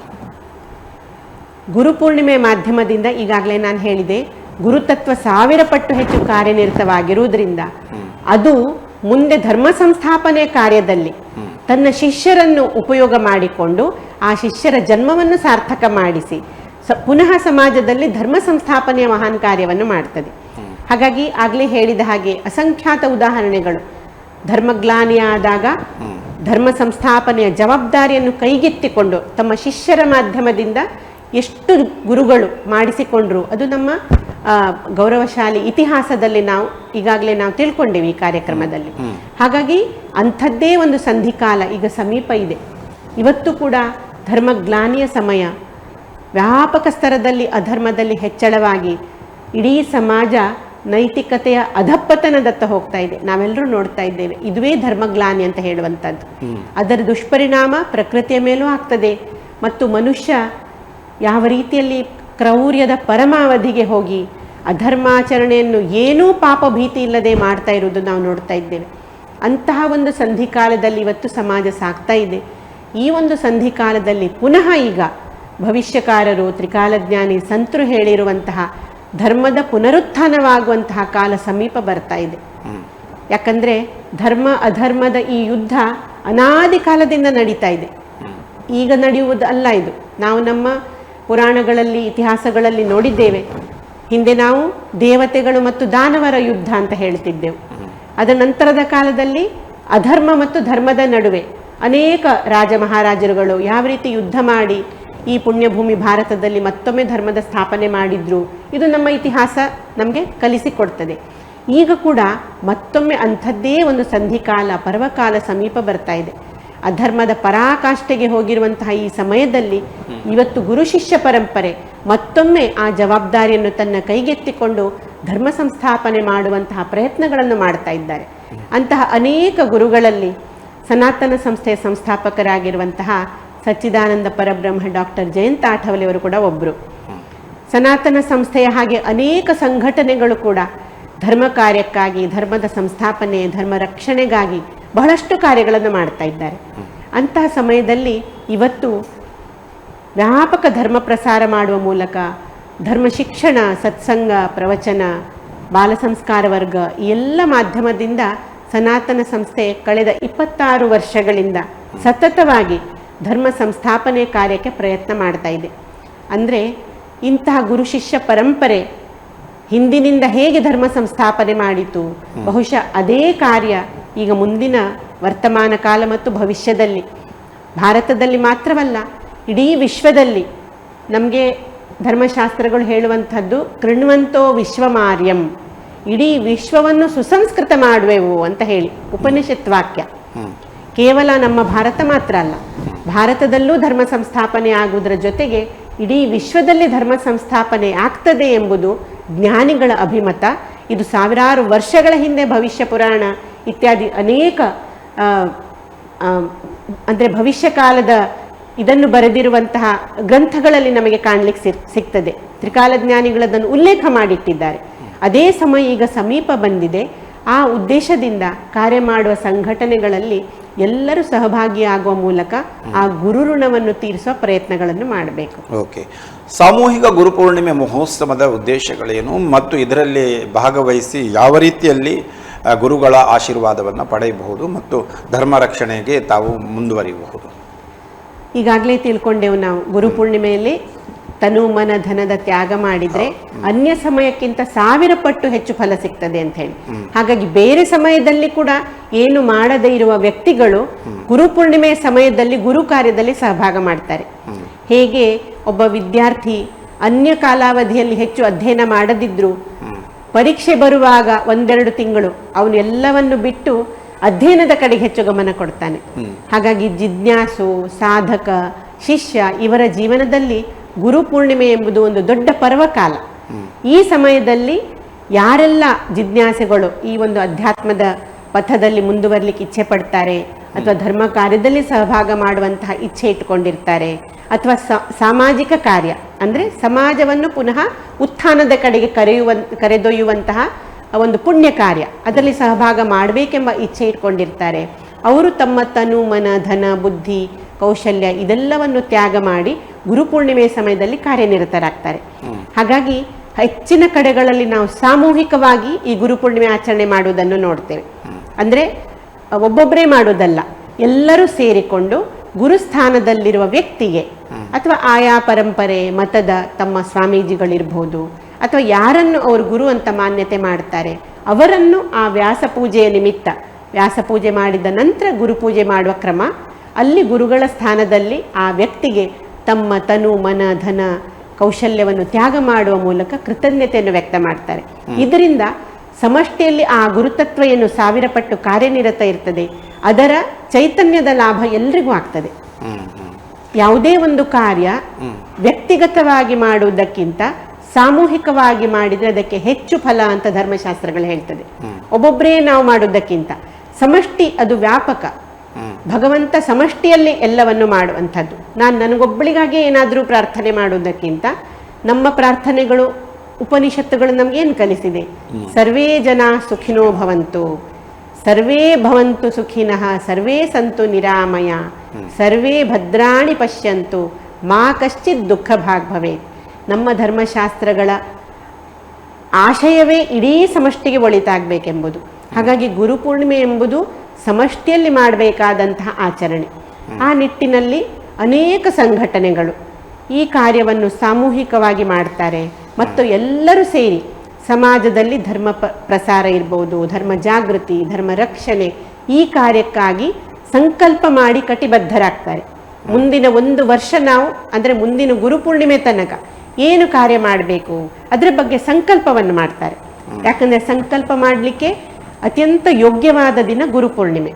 ಆ ದಿನ 1000 ಪಟ್ಟು ಹೆಚ್ಚು ಕಾರ್ಯನಿರತ ಇರುವಂತಹ ಗುರುತತ್ವ ಯಾರೆಲ್ಲ ಆ ದಿನ ಧರ್ಮ ಮಾರ್ಗದಲ್ಲಿ ನಡೆಯುವ ಸಂಕಲ್ಪ ಮಾಡ್ತಾರೆ, ಧರ್ಮ ರಕ್ಷಣೆ ಮಾಡುವ ಸಂಕಲ್ಪ ಮಾಡ್ತಾರೆ, ಅವರಿಗೆ 1000 ಪಟ್ಟು ಗುರುತತ್ವದ ಲಾಭ ಆಗ್ತದೆ. ಹಾಗಾಗಿ ಇದನ್ನು ಸಮಷ್ಟಿಯಲ್ಲಿ ಸಾಮೂಹಿಕವಾಗಿ ಮಾಡುವಂತಹ ಕ್ರಮ ಚಾಲ್ತಿಯಲ್ಲಿದೆ. ಅಂದ ಹಾಗೆ ತಮ್ಮ ಪ್ರಕಾರ ಗುರುಪೂರ್ಣಿಮೆಯಂದು ಗುರುಪೂರ್ಣಿಮೆಯ ಆಚರಣೆಯನ್ನು ಶ್ರದ್ಧೆ ಭಕ್ತಿ ನಿಷ್ಠೆಯಿಂದ ಆಚರಿಸಿದರೆ ಸಂಪೂರ್ಣ ದೇವತಾನುಗ್ರಹ ಸಿದ್ಧಿ ಸಾಧ್ಯ. ನಿಶ್ಚಿತವಾಗಿ ಪ್ರಾಪ್ತಿಯಾಗ್ತದೆ. ಹಾಗಾಗಿ ನಮ್ಮಂತಹ ಸಂಘಟನೆಗಳು, ಉದಾಹರಣೆಗೆ ಈಗ ಸನಾತನ ಸಂಸ್ಥೆ ಇರ್ಬೋದು, ಅಥವಾ ರಾಷ್ಟ್ರೀಯ ಸ್ವಯಂ ಸೇವಕ ಸಂಘದವರು ಕೂಡ ಗುರುಪೂರ್ಣಿಮೆ ಅವರ ಪ್ರಮುಖ ಆಚರಣೆಗಳಲ್ಲಿ ಒಂದು. ಅವರು ರಾಷ್ಟ್ರಕ್ಕಾಗಿ ಆ ಕಾರ್ಯದ ಆ ದಿನವನ್ನು ಆಚರಣೆ ಮಾಡ್ತಾರೆ. ಹಿಂದೂ ಜನಜಾಗೃತಿ ಸಮಿತಿಯ ವತಿಯಿಂದ ಕೂಡ ಉಡುಪಿಯಲ್ಲಿ ಶೇಷಶಯನ ಸಭಾಗೃಹದಲ್ಲಿ, ಅಂದ್ರೆ ಹೋಟೆಲ್ ಕಿದಿಯೂರಿನ ಶೇಷಶಯನ ಸಭಾಗೃಹದಲ್ಲಿ ಗುರುಪೂರ್ಣಿಮಾ ಮಹೋತ್ಸವದ ಆಚರಣೆ ಇದೆ. ಅಲ್ಲಿ ಸಾಯಂಕಾಲ 5 ಗಂಟೆಗೆ ಎಲ್ಲರೂ ಕೂಡ ಈ ಒಂದು ಮಹಾನ್ ಕಾರ್ಯದಲ್ಲಿ ಸಹಭಾಗಿಯಾಗಿ ಗುರುಗಳ ಕೃಪೆಗೆ ಪಾತ್ರರಾಗಬೇಕು ಅಂತ ಹೇಳಿ ಈ ಸಂದರ್ಭದಲ್ಲಿ ನಾನು ಕರೆ ಕೊಡ್ಲಿಕ್ಕೆ ಇಚ್ಛೆ ಪಡ್ತೇನೆ. ಎಲ್ಲರೂ ಮುಕ್ತವಾಗಿ ಭಾಗವಹಿಸಬಹುದು, ಎಲ್ಲರೂ ಅದರಲ್ಲಿ ಬರಬೇಕು, ಸಂಪೂರ್ಣ ಫಲ ನಿಶ್ಚಿತ. ಖಂಡಿತವಾಗಿ. ಯಾಕಂದ್ರೆ ಗುರುತತ್ವ 1000 ಪಟ್ಟು ಕಾರ್ಯನಿರತವಿದ್ದು ಅಲ್ಲಿ ಯಾರೆಲ್ಲರೂ ಅತ್ಯಂತ ಪವಿತ್ರ ಭಾವನೆಯಿಂದ, ನಮ್ಮಲ್ಲಿ ಹೇಳಲಾಗ್ತದೆ ಗುರುಕೃಪಾ ಹಿ ಕೇವಲಂ ಶಿಷ್ಯ ಪರಮ ಮಂಗಲಂ. ನಮ್ಮ ಜೀವನದ ಮಂಗಲ ಅಂದ್ರೆ ಏನು? ನಮ್ಮ ಐಹಿಕ ಮತ್ತು ಪಾರಮಾರ್ಥಿಕ ಎರಡೂ ಸ್ತರದಲ್ಲಿ ಒಳಿತಾಗಬೇಕು ಎಂಬುದು. ಅದು ಆಗ್ಲಿಕ್ಕೆ ಸಾಧ್ಯ ಇರುವುದು ಕೇವಲ ಗುರುಕೃಪೆಯಿಂದ. ಗುರುಗಳ ಮಹಿಮೆ ಆಗ್ಲೇ ಬಹಳಷ್ಟು ಬಾರಿ ಹೇಳಿದೆ ನಾನು. ಅಂದ್ರೆ ಗುರುಗಳ ಕೃಪೆ ಇಲ್ಲದೆ ನಮಗೆ ಮುಂದಿನ ಮಾರ್ಗ ಸಾಧ್ಯ ಇಲ್ಲ. ಆ ಗುರು ಕೃಪೆ ಸಂಪಾದಿಸಲಿಕ್ಕೆ ಅತ್ಯಂತ ಯೋಗ್ಯವಾದ ಕಾಲಘಟ್ಟ ಗುರುಪೂರ್ಣಿಮೆ. ಹಾಗಾಗಿ ಗುರುಪೂರ್ಣಿಮೆ ದಿನ ಮತ್ತು ಗುರುಪೂರ್ಣಿಮೆ ಪೂರ್ವಭಾವಿಯಾಗಿ ಮಾಡುವಂತಹ ಎಲ್ಲ ಸೇವೆಗಳು ನಮಗೆ 1000 ಪಟ್ಟು ಹೆಚ್ಚು ಫಲಪ್ರಾಪ್ತ ಮಾಡಿಕೊಟ್ಟು ನಮ್ಮ ಮನುಷ್ಯ ಜನ್ಮದ ಸಾರ್ಥಕತೆ ಮಾಡಿಕೊಡ್ಲಿಕ್ಕೆ ಅವಕಾಶ ಕೊಡ್ತದೆ. ಹಾಗಾಗಿ ಎಲ್ಲರೂ ಕೂಡ ಈ ಕಾರ್ಯಕ್ರಮದಲ್ಲಿ ಯಥಾಶಕ್ತಿ ತಮ್ಮ ತನು ಮನ ಧನದಿಂದ ಸಹಭಾಗ ಮಾಡಲಿಕ್ಕೆ ಪ್ರಯತ್ನ ಮಾಡಬೇಕಂತ ಹೇಳಿ ಈ ಮೂಲಕ ನಾನು ಕರೆ ಕೊಡ್ತೇನೆ. ಧಾರ್ಮಿಕ ಆಚರಣೆಯಲ್ಲಿ ಏನೇನಿರ್ತದೆ? ಆರಾಧನೆ, ಬಣ್ಣನೆ, ನಿವೇದನೆ, ಸ್ಮರಣೆ ಎಲ್ಲವೂ ಇರುತ್ತಾ? ಖಂಡಿತವಾಗಿ. ಅಂದ್ರೆ ನವವಿಧ ಭಕ್ತಿಯ ಉಲ್ಲೇಖ ಇದೆ ನಮ್ಮಲ್ಲಿ. ಶ್ರವಣಂ ಕೀರ್ತನಂ ವಿಷ್ಣೋಹೋ ಸ್ಮರಣಂ ಪಾದಸೇವನಂ ಅರ್ಚನಂ ವಂದನಂ ದಾಸ್ಯಂ ಸಖ್ಯಂ ಆತ್ಮನಿವೇದನಂ. ಈ ನವವಿಧ ಭಕ್ತಿಯನ್ನು ಗುರುಗಳ ಸಂದರ್ಭದಲ್ಲಿ ನಾವು ಮಾಡುವಂಥದ್ದು. ಗುರುಗುಣಗಾನ ಮಾಡುವುದು, ಗುರುಗಳ ಪೂಜೆ ಮಾಡುವುದು, ಗುರುಗಳಿಗೆ ಆತ್ಮನಿವೇದನೆ ಮಾಡಿಕೊಳ್ಳುವುದು, ಈ ಎಲ್ಲ ಪ್ರಕಾರದಲ್ಲಿ ಯಾವ ಜೀವ ತನ್ನನ್ನು ತಾನು ಗುರುಚರಣಗಳಲ್ಲಿ ಸಮರ್ಪಣೆ ಮಾಡಿಕೊಳ್ತದೆ ಆ ಜೀವದ ಉದ್ಧಾರವನ್ನು ನಿಶ್ಚಿತವಾಗಿ ಗುರುಗಳು ಮಾಡ್ತಾರೆ. ಯಾಕಂದ್ರೆ ಶಾಸ್ತ್ರ ಹೇಳ್ತದೆ ಎಲ್ಲಾ ತೀರ್ಥಗಳು ಗುರುಚರಣಗಳಲ್ಲಿ, ಎಲ್ಲಾ ದೇವತೆಗಳ ಸ್ಥಾನ ಗುರುಚರಣಗಳಲ್ಲಿದೆ ಅಂತ ಹೇಳಿ. ಅಂತಹ ಗುರುಗಳಿಗೆ ನಾವು ಕೃತಜ್ಞರಾಗಿ ಅವರ ಒಂದು ಸೇವೆಯಲ್ಲಿ ನಮ್ಮನ್ನು ನಾವು ಎಷ್ಟು ತೇದುಕೊಳ್ತೇವೆ, ನಮ್ಮ ತನುಮನ ಧನದ ತ್ಯಾಗ ಮಾಡ್ತೇವೆ, ಅಷ್ಟು ಪ್ರಮಾಣದಲ್ಲಿ ಗುರುಗಳ ಕೃಪೆ ನಮ್ಮ ಮೇಲಾಗ್ತದೆ. ಧ್ಯಾನ ಮೂಲಂ ಗುರುಮೂರ್ತಿ, ಪೂಜಾ ಮೂಲಂ ಗುರುಪದಂ, ಮಂತ್ರ ಮೂಲಂ ಗುರುವಾಕ್ಯಂ, ಮೋಕ್ಷ ಮೂಲಂ ಗುರುಕೃಪಾ ಅಂತ ಒಂದು ಸ್ತೋತ್ರ ಇದೆ. ಅಂದ್ರೆ ಗುರುವಾಕ್ಯವೇ ನಮಗೆ ವೇದವಾಕ್ಯ. ಮಂತ್ರ ಮೂಲಂ ಗುರುವಾಕ್ಯಂ, ಗುರುಗಳು ಏನು ಹೇಳ್ತಾರೆ ಅದನ್ನು ಆಚರಿಸುವುದೇ ಶಿಷ್ಯನ ಧರ್ಮ. ಮೋಕ್ಷ ಮೂಲಂ ಗುರುಕೃಪಾ, ಗುರುಕೃಪೆ ಇಲ್ಲದೆ ಮೋಕ್ಷಕ್ಕೆ ಹೋಗ್ಲಿಕ್ಕೆ ಸಾಧ್ಯ ಇಲ್ಲ. ನಾವು ಒಂದು ವ್ಯವಹಾರದಲ್ಲಿ ಯಾವುದಾದ್ರೂ ಊರಿಗೆ ಹೋಗುವಾಗ ಆ ದಾರಿ ಗೊತ್ತಿಲ್ಲದಿದ್ರಲ್ಲಿ ಯಾರನ್ನೋ ಕೇಳ್ತೇವೆ ನಾವು, ಸರಿಯಲ್ಲ. ಹಾಗಾದ್ರೆ ಮೋಕ್ಷಕ್ಕೆ ಹೋಗುವ ದಾರಿ ಗುರುಗಳು ಬಿಟ್ರೆ ಬೇರೆ ಯಾರಾದ್ರೂ ತೋರಿಸಬಹುದಾ ನಮ್ಗೆ? ಸ್ವಂತ ಮನಸ್ಸಿನಿಂದ ಒಂದು ಹಂತದ ತನಕ ಸಾಧನೆ ಮಾಡಬಹುದು ಒಬ್ಬ ವ್ಯಕ್ತಿ, ಆದ್ರೆ ಗುರುವಿಲ್ಲದೆ ಮೋಕ್ಷ ಪ್ರಾಪ್ತಿ ಅಸಾಧ್ಯವಿದೆ. ಆ ದೃಷ್ಟಿಯಿಂದ ಅಂತಹ ಗುರುಗಳು ಕೃಪೆಯಿಂದ ನಮಗೆ ಮೋಕ್ಷದ ದಾರಿಯನ್ನು ತೋರಿಸಬೇಕು. ಅದಕ್ಕಾಗಿ ನಾವೆಲ್ಲರೂ ಗುರುಪೂರ್ಣಿಮೆಯ ನಿಮಿತ್ತ ಯಥಾಶಕ್ತಿ ತನು ಮನ ಧನದ ತ್ಯಾಗ ಮಾಡಬೇಕು ಅಂತ ಶಾಸ್ತ್ರ ಹೇಳ್ತದೆ. ಆ ಗುರುಗಳ ಕೃಪೆ ಸಂಪಾದಿಸಲಿಕ್ಕೆ ನಾವೆಲ್ಲರೂ ಪ್ರಯತ್ನ ಮಾಡೋಣ. ಶಾಸ್ತ್ರಾನುಸಾರ ಗುರುಪೂರ್ಣಿಮೆಯನ್ನು ಆಚರಿಸುವುದು, ಮನೆಯಲ್ಲಿ ಆಚರಿಸುವುದಾದರೆ ಯಾವ ರೀತಿಯಲ್ಲಿ ಆಚರಿಸಬಹುದು? ಶಾಸ್ತ್ರಾನುಸಾರ ನಮ್ಮ ಮನೆಯಲ್ಲಿ ನಾವು ಗುರುಪೂರ್ಣಿಮೆ ಮಾಡೋದಂತಾದ್ರೆ ಆಗ್ಲೇ ಹೇಳಿದೆ, ನಮ್ಮ ಮತ ಸಂಪ್ರದಾಯದ ಗುರುಸ್ಥಾನದಲ್ಲಿರುವ ವ್ಯಕ್ತಿಯನ್ನು, ಅವರ ಭಾವಚಿತ್ರ ಇದ್ರೆ, ಮೂರ್ತಿ ಇದ್ರೆ, ಅಥವಾ ಪ್ರತ್ಯಕ್ಷದಲ್ಲಿ ಅವರ ಮಠ ಇತ್ಯಾದಿ ನಮಗೆ ಸಮೀಪದಲ್ಲಿದ್ದರೆ ಆ ದಿವಸ ಅಲ್ಲಿ ಹೋಗಿ ಅವರ ಯಥಾಶಕ್ತಿ ಸೇವೆ ಮಾಡುವಂಥದ್ದು, ಯಥಾಶಕ್ತಿ ಗುರು ಕಾಣಿಕೆ ಸಮರ್ಪಣೆ ಮಾಡುವಂಥದ್ದು, ಗುರುಗಳು ಹೇಳಿದ ಕಾರ್ಯದಲ್ಲಿ ಸಹಭಾಗ ಮಾಡುವಂಥದ್ದು.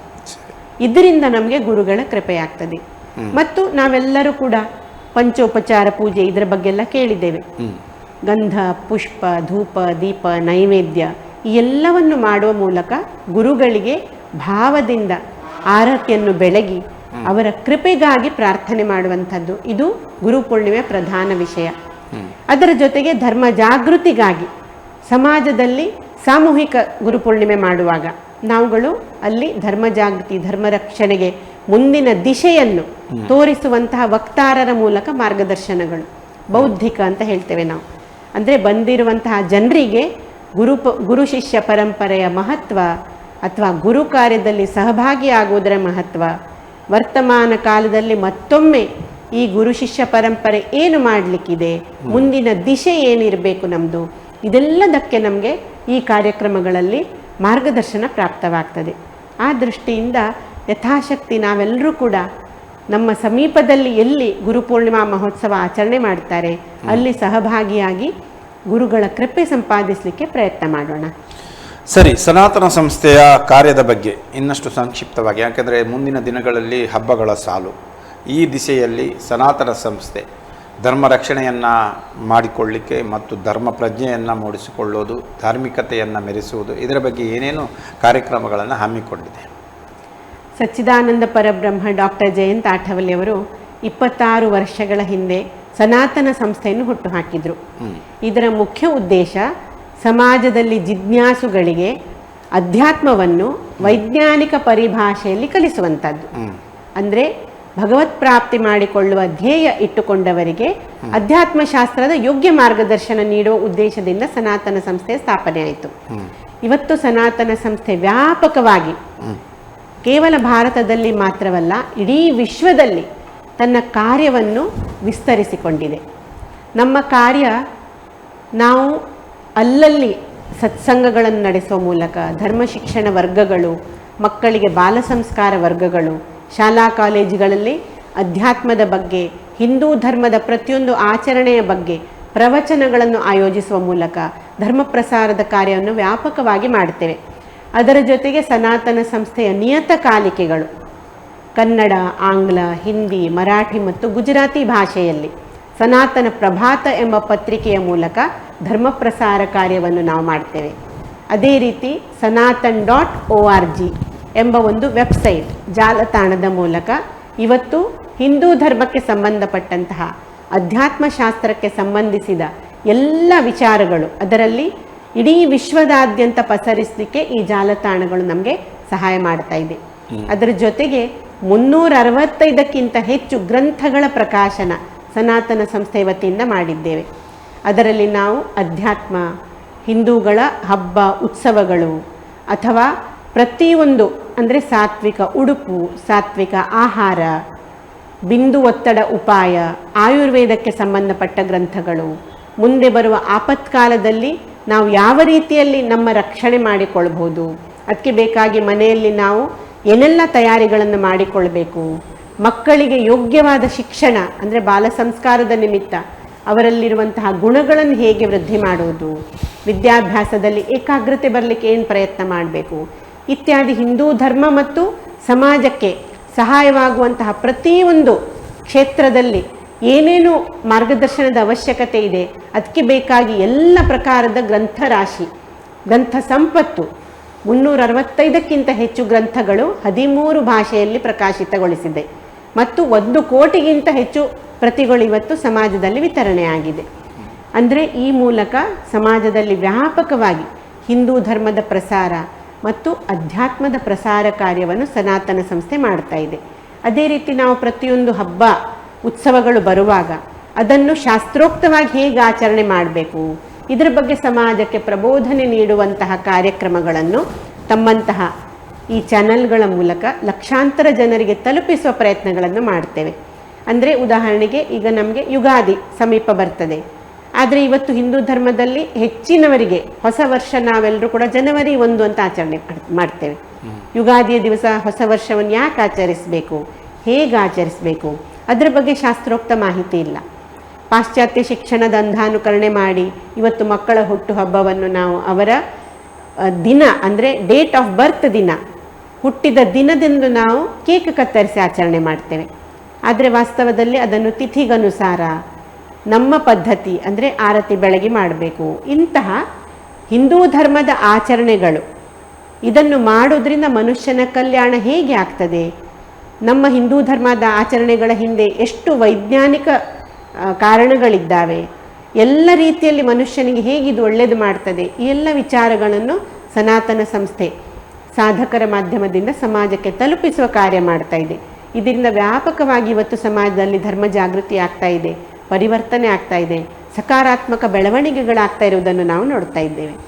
ಸರಿ, ಗುರುಪೂರ್ಣಿಮೆಯನ್ನು ಬದಿಗೆ ಸರಿಸಿ ಶಿಕ್ಷಕರ ದಿನಾಚರಣೆಗೆ ಹೆಚ್ಚು ಪ್ರಾಶಸ್ತ್ಯ ಕೊಡುತ್ತಿರುವಂಥ ಯುವ ಜನತೆಗೆ ತಮ್ಮ ಕಿವಿ ಮಾತು ಏನು? ಶಿಕ್ಷಕರ ದಿನಾಚರಣೆ ನಿಶ್ಚಿತವಾಗಿ ನಾವು ಸರ್ವಪಲ್ಲಿ ರಾಧಾಕೃಷ್ಣನ್ ಇವರ ಒಂದು ಹುಟ್ಟಿದ ದಿನದಂದು ಸೆಪ್ಟೆಂಬರ್ 5ರಂದು ನಾವು ಆಚರಣೆ ಮಾಡ್ತೇವೆ. ವ್ಯಾವಹಾರಿಕವಾಗಿ ಸ್ವತಂತ್ರ ಭಾರತದಲ್ಲಿ ಇದನ್ನು ಶಿಕ್ಷಕರ ದಿನಾಚರಣೆ ಅಂತ ಮಾಡಿದ್ರು. ಯಾಕಂದ್ರೆ ಅವರು ಶಿಕ್ಷಕರಾಗಿದ್ರು. ಅವರದ್ದೊಂದು ನೆನಪು ಮತ್ತು ಅವರು ಮಾಡಿದ ಯೋಗದಾನಕ್ಕನುಸಾರವಾಗಿ ಆ ದಿನ ಶಿಕ್ಷಕರ ದಿನಾಚರಣೆ. ಆದರೆ ಆಗಲೇ ನಾವು ಕಾರ್ಯಕ್ರಮದ ಪ್ರಾರಂಭದಲ್ಲಿ ಶಿಕ್ಷಕ ಮತ್ತು ಗುರುವಿನ ನಡುವಿನ ವ್ಯತ್ಯಾಸ ತಿಳ್ಕೊಂಡೆವು. ಮನುಷ್ಯ ಒಬ್ಬ ಜಂತುವಾಗಿ ಹುಟ್ಟಿ ನಂತರ ಗುರುವಿನ ಮಾರ್ಗದರ್ಶನದಿಂದ ಅವನೊಬ್ಬ ದ್ವಿಜನಾಗ್ತಾನೆ ಅಂತ ಹೇಳಲಾಗಿದೆ. ಜನ್ಮನಾ ಜಾಯತೆ ಜಂತು ಕರ್ಮಣಾ ಜಾಯತೆ ದ್ವಿಜಃ. ದ್ವಿಜ ಅಂತ ಹೇಳಿದರೆ ಬ್ರಾಹ್ಮಣ ಎಂಬ ಶಬ್ದದ ಉಪಯೋಗ ಮಾಡ್ತಾರೆ. ಇಲ್ಲಿ ಬ್ರಾಹ್ಮಣ ಅಂತ ಹೇಳಿದರೆ ಇದು ಜಾತಿ ಅಲ್ಲ, ವರ್ಣ. ಒಬ್ಬ ವ್ಯಕ್ತಿ ತನ್ನಲ್ಲಿರುವ ಸತ್ವಗುಣವನ್ನು ಹೆಚ್ಚಿಸಿಕೊಂಡು ಬ್ರಹ್ಮಪ್ರಾಪ್ತಿಗೆ ಅಥವಾ ಜ್ಞಾನದ ಮಾರ್ಗದಲ್ಲಿ ಮುನ್ನಡೆಯುವಾಗ ಬ್ರಾಹ್ಮಣನೆನಿಸಿಕೊಳ್ತಾನೆ. ಅಂದರೆ ನಮಗೆ ತಂದೆ ತಾಯಿ ಜನ್ಮಕ್ಕೆ ಕೊಡ್ತಾರೆ, ಗುರುಗಳು ಜನ್ಮ ಮೃತ್ಯು ಚಕ್ರದಿಂದ ಬಿಡುಗಡೆ ಮಾಡ್ತಾರೆ. ಹಾಗಾಗಿ ಗುರುವಿನ ಮಾರ್ಗದಲ್ಲಿ ಗುರುವಿನ ಉಪದೇಶವನ್ನು ನಾವು ಪಾಲಿಸಿ ಅವರು ಹೇಳಿದ ಮಾರ್ಗದಲ್ಲಿ ಮುನ್ನಡೆದರೆ ಜನ್ಮದ ಸಾರ್ಥಕತೆ ಆಗ್ತದೆ. ನಾವು ಶಿಕ್ಷಣದಿಂದ ನಮಗೆ ವ್ಯವಹಾರದಲ್ಲಿ ನಾವು ಉನ್ನತಿ ಸಾಧಿಸ್ಬೋದು. ಈ ಜನ್ಮದಲ್ಲಿ ಒಳ್ಳೆ ನೌಕರಿ, ಒಂದು ವ್ಯಾವಹಾರಿಕ ಸುಖವನ್ನು ನಾವು ಪ್ರಾಪ್ತ ಮಾಡಿಕೊಳ್ಬೋದು. ಆದರೆ ಮನುಷ್ಯ ಜನ್ಮದ ಉದ್ದೇಶ ಹಿಂದೂ ಧರ್ಮಶಾಸ್ತ್ರ ಹೇಳುವ ಹಾಗೆ ಶರೀರ ಮಾಧ್ಯಂ ಖಲು ಧರ್ಮ ಸಾಧನಂ. ಧರ್ಮಾಚರಣೆ ಮಾಡಿ ಭಗವತ್ ಪ್ರಾಪ್ತಿ ಮಾಡಿಕೊಳ್ಳಿಕ್ಕೆ ಸಾಧನ ಶರೀರ ಕೊಡಲ್ಪಟ್ಟಿದೆ. ಇದರ ಉಪಯೋಗ ನಾವು ಮೋಕ್ಷ ಪ್ರಾಪ್ತಿಗಾಗಿ ಬಳಸದಿದ್ದರೆ ನಮ್ಮ ಮುಂದಿನ ಗತಿ ಏನಾಗಬಹುದು ಅದು ನಮಗೆ ಗೊತ್ತಿಲ್ಲ. ಮನುಷ್ಯ ಜನ್ಮ ಸಿಗದೆ ಹೋಗ್ಬೋದು. ಹಾಗಾಗಿ ಆ ಮನುಷ್ಯ ಜನ್ಮದ ಸಾರ್ಥಕತೆ ಗುರುಗಳ ಮಾರ್ಗದರ್ಶನದಲ್ಲಿ ಸಾಧನೆ ಮಾಡುವ ಮೂಲಕ ಮಾಡಿಕೊಳ್ಬೇಕು ಅಂಥೇಳಿ ಎಲ್ಲ ಆಚಾರ್ಯರು, ಎಲ್ಲ ಜ್ಞಾನಿ ಸಂತರು ನಮಗೆ ಮಾರ್ಗದರ್ಶನ ಮಾಡಿದ್ದಾರೆ. ಆ ಉದ್ದೇಶದಿಂದ ನಾವು ಗುರುಗಳ ಈ ಗುರುಪೂರ್ಣಿಮೆಯ ಆಚರಣೆಯ ಮೂಲಕ ಸ್ವತಃ ನಮ್ಮ ಆತ್ಮೋದ್ಧಾರ ಮಾಡುವ ಮೂಲಕ ಇವತ್ತು ಧರ್ಮಗ್ಲಾನಿಯ ಸ್ಥಿತಿಯಲ್ಲಿರುವಂತಹ ಸಮಾಜವನ್ನು ಕೂಡ, ಈ ರಾಷ್ಟ್ರವನ್ನು ಉತ್ಥಾನದ ಮಾರ್ಗದಲ್ಲಿ ಕರೆದೊಯ್ಯಬೇಕು. ಅದರಲ್ಲಿ ಎಲ್ಲರೂ ನಾವು ಕೈ ಜೋಡಿಸಬೇಕು. ಈ ಪ್ರಯತ್ನ ನಾವೆಲ್ಲರೂ ಮಾಡೋಣ ಅಂತ ಹೇಳಿ ಸಮಾಜಕ್ಕೆ ಈ ವೇದಿಕೆಯಿಂದ ಕರೆ ನೀಡಲಿಕ್ಕೆ ಬಯಸ್ತೇನೆ. ಸಮಾನ ಪ್ರಾಶಸ್ತ್ಯವನ್ನು ಎರಡೂ ಕಾರ್ಯಕ್ರಮಗಳಿಗೆ ನೀಡಬೇಕು ಅಂತ ತಾವು ಹೇಳ್ತಾ ಇದ್ದೀರಿ. ಖಂಡಿತವಾಗಿ. ಯಾಕಂದರೆ ವ್ಯಾವಹಾರಿಕವಾಗಿ ನಾವಿವತ್ತು ವಿದ್ಯಾಲಯಗಳಲ್ಲಿ ಶಿಕ್ಷಕರ ದಿನಾಚರಣೆ ಅಂದರೆ ಶಿಕ್ಷಕರು ನಮ್ಮ ಜೀವನದಲ್ಲಿ ಮಹತ್ವದ ಪಾತ್ರ ವಹಿಸ್ತಾರೆ. ವ್ಯಕ್ತಿತ್ವ ನಿರ್ಮಾಣ, ಖಂಡಿತವಾಗಿ ನಮ್ಮ ವ್ಯಕ್ತಿತ್ವ ನಿರ್ಮಾಣ, ನಮಗೆ ಒಂದು ಯೋಗ್ಯ ಪಥದರ್ಶನ ಮಾಡಿಸ್ತಾರೆ. ಅವರಿಗೆ ಕೃತಜ್ಞತೆ ವ್ಯಕ್ತಪಡಿಸಲಿಕ್ಕೆ ಟೀಚರ್ಸ್ ಡೇ. ಆದ್ರೆ ಜನ್ಮ ಮೃತ್ಯು ಚಕ್ರದಿಂದ ಬಿಡುಗಡೆ ಮಾಡುವ ಗುರುತತ್ವಕ್ಕೆ ಕೃತಜ್ಞತೆ ವ್ಯಕ್ತ ಮಾಡಲಿಕ್ಕೆ ನಾವು ಗುರುಪೂರ್ಣಿಮೆಯನ್ನು ಆಚರಣೆ ಮಾಡುವಂಥದ್ದು. ಅದರ ಮಹತ್ವವನ್ನು ಗಣನೆಗೆ ಇಟ್ಟುಕೊಂಡು ನಾವು ಅದನ್ನು ಕೂಡ ಯೋಗ್ಯ ರೀತಿಯಲ್ಲಿ, ಅಂದ್ರೆ ಅದರ ಪ್ರಬೋಧನೆ ಇವತ್ತು ಸಮಾಜದಲ್ಲಿ ಇಲ್ಲ. ಟೀಚರ್ಸ್ ಡೇ ಬಗ್ಗೆ ನಾವು ತಿಳ್ಕೊಂಡಿದ್ದೇವೆ, ಗುರುಪೂರ್ಣಿಮೆ ಮಹತ್ವ ಇಲ್ಲಿ ನಮಗೆ ಗೊತ್ತಿಲ್ಲ ಹೆಚ್ಚಿನ ಜನರಿಗೆ. ಅದು ನಮ್ಮ ಧರ್ಮ ಶಿಕ್ಷಣದ ಕೊರತೆಯಿಂದಾಗಿ. ಹಾಗಾಗಿ ಆ ಪ್ರಯತ್ನ ಸನಾತನ ಸಂಸ್ಥೆ, ಹಿಂದೂ ಜನಜಾಗೃತಿ ಸಮಿತಿ, ಇನ್ನಿತರ ಧಾರ್ಮಿಕ ಸಂಘಟನೆಗಳು ಮಾಡ್ತಾ ಇದ್ದಾರೆ. ಹಾಗಾಗಿ ಅಂತಹ ಸಂಘಟನೆಗಳ ಜೊತೆ ಕೈ ಜೋಡಿಸಿ ಯಥಾಶಕ್ತಿ ನಾವು ರಾಷ್ಟ್ರ, ಧರ್ಮ, ಸಮಾಜದ ಉನ್ನತಿಗಾಗಿ ಪ್ರಯತ್ನ ಮಾಡೋದು ಪ್ರತಿಯೊಬ್ಬರ ಧರ್ಮ ಕರ್ತವ್ಯ. ಅದನ್ನೆಲ್ಲ ನಾವು ಮಾಡಲಿಕ್ಕೆ ಪ್ರಯತ್ನ ಮಾಡೋಣ. ಯುವಜನರು ಈ ಸಾಮೂಹಿಕವಾದಂತಹ ಗುರುಪೂರ್ಣಿಮೆ ಮಹೋತ್ಸವದಲ್ಲಿ ಸಕ್ರಿಯವಾಗಿ ಭಾಗವಹಿಸಬೇಕು. ಖಂಡಿತವಾಗಿ ಭಾಗವಹಿಸಬೇಕಂತ ಹೇಳಿ ಈ ಮೂಲಕ ನಾನು ವಿನಂತಿಸ್ತೇನೆ. ಧರ್ಮ ಶಾಸ್ತ್ರಾನುಸಾರ ಹೇಳೋದಾದ್ರೆ ಗುರು ಕಡೆಗಣನೆ, ಗುರು ನಿಂದನೆ ಘೋರ ಮಹಾಪಾಪವೋ, ಹೇಗೆ? ಹೌದು, ಇದರ ಬಗ್ಗೆ ಸ್ಪಷ್ಟವಾಗಿ ಧರ್ಮಶಾಸ್ತ್ರ ಹೇಳ್ತದೆ. ಹರಿಮುನಿದರೆ ಗುರು ಕಾಯುವ, ಗುರು ಮುನಿದರೆ ಕಾಯುವವರಿಲ್ಲ ಅಂತ ಹೇಳಿ. ದೇವರು ಮುನಿಸಿಕೊಂಡ್ರೆ ಗುರುಗಳದರಿಂದ ಪಾರು ಮಾಡಿಸ್ಬೋದಂತೆ. ಯಾಕಂದ್ರೆ ಗುರು ಪರಮಾತ್ಮ ಪರೇಶು ಅಂತ ಹೇಳಿ ಸಂತ ತುಕಾರಾಮರು ತಮ್ಮ ಭಜನೆಯಲ್ಲಿ ಹೇಳಿದ್ದಾರೆ. ಅಂದ್ರೆ ದೇವರು ನಮ್ಮ ಮೇಲೆ ಕೋಪಿಸಿಕೊಂಡ್ರೆ ಗುರುಗಳದರಿಂದ ಪಾರು ಮಾಡ್ಲಿಕ್ಕೆ ಸಾಧ್ಯ ಇದೆ ಅಂತೆ. ಗುರುಗಳೇನಾದರೂ ಕೋಪಿಸಿಕೊಂಡ್ರೆ, ಗುರುಗಳ ಅವಕೃಪೆಯಾದರೆ ಯಾರು ನಮ್ಮನ್ನು ಪಾರು ಮಾಡ್ಲಿಕ್ಕೆ ಆಗೋದಿಲ್ಲ. ಭಗವಂತ ಕೂಡ ಗುರುವಿನ ಮುನಿಸಿನಿಂದ ಪಾರು ಮಾಡ್ಲಿಕ್ಕೆ ಸಾಧ್ಯ ಇಲ್ಲ. ಹಾಗಾಗಿ ಗುರು ನಿಂದೆ ಮಾಡುವುದು, ಶಾಸ್ತ್ರ ನಿಂದೆ ಮಾಡುವುದು ಇದೆಲ್ಲ ಮಹಾಪಾಪ ಅಂತ ಧರ್ಮಶಾಸ್ತ್ರ ಹೇಳ್ತದೆ. ಆ ಪಾಪಕ್ಕೆ ಪ್ರಾಯಶ್ಚಿತ್ತವೇ ಇಲ್ಲ. ಗುರುವಿನ ಬಗ್ಗೆ ಅಜ್ಞಾನದಿಂದ ನಾವೇನಾದರೂ ಮಾತಾಡಿದರೆ ಅದು ನಮ್ಮನ್ನು ಅಧೋಗತಿಗೆ ಕರೆದೊಯ್ತದೆ, ಮಾಡಿದಂತಹ ಪುಣ್ಯ ರಾಶಿ ಕ್ಷೀಣವಾಗ್ತದೆ. ಆ ದೃಷ್ಟಿಯಿಂದ ಯಾರೂ ಕೂಡ ತಮಗೆ ಗೊತ್ತಿಲ್ಲದೆ ಯಾರ ಮೇಲೂ ಅಪವಾದ ಹಾಕುವುದಾಗಲಿ ನಿಂದೆ ಮಾಡುವುದಾಗಲಿ ಅದನ್ನು ಮಾಡಬಾರ್ದು. ಯಾಕಂದರೆ ಅದರಿಂದ ಈ ಜನ್ಮದಲ್ಲೇನಾದರೂ ಸಾಧನೆ ಇದ್ದರೆ ಅದು ನಷ್ಟವಾಗ್ತದೆ, ಪೂರ್ವಜನ್ಮದ ಸುಕೃತ ಇದ್ದರೆ ಅದು ಕೂಡ ಸಂಪೂರ್ಣವಾಗಿ ನಾಶವಾಗಿ ಹೋಗ್ತದೆ, ಮನುಷ್ಯ ಅಧೋಗತಿಗೆ ಹೋಗ್ತಾನೆ. ಹಾಗಾಗಿ ಗುರು ನಿಂದೆ, ಶಾಸ್ತ್ರ ನಿಂದೆ, ಧರ್ಮ ನಿಂದೆ ಮಹಾಪಾಪ, ಅದು ಯಾರೂ ಮಾಡಬಾರ್ದು.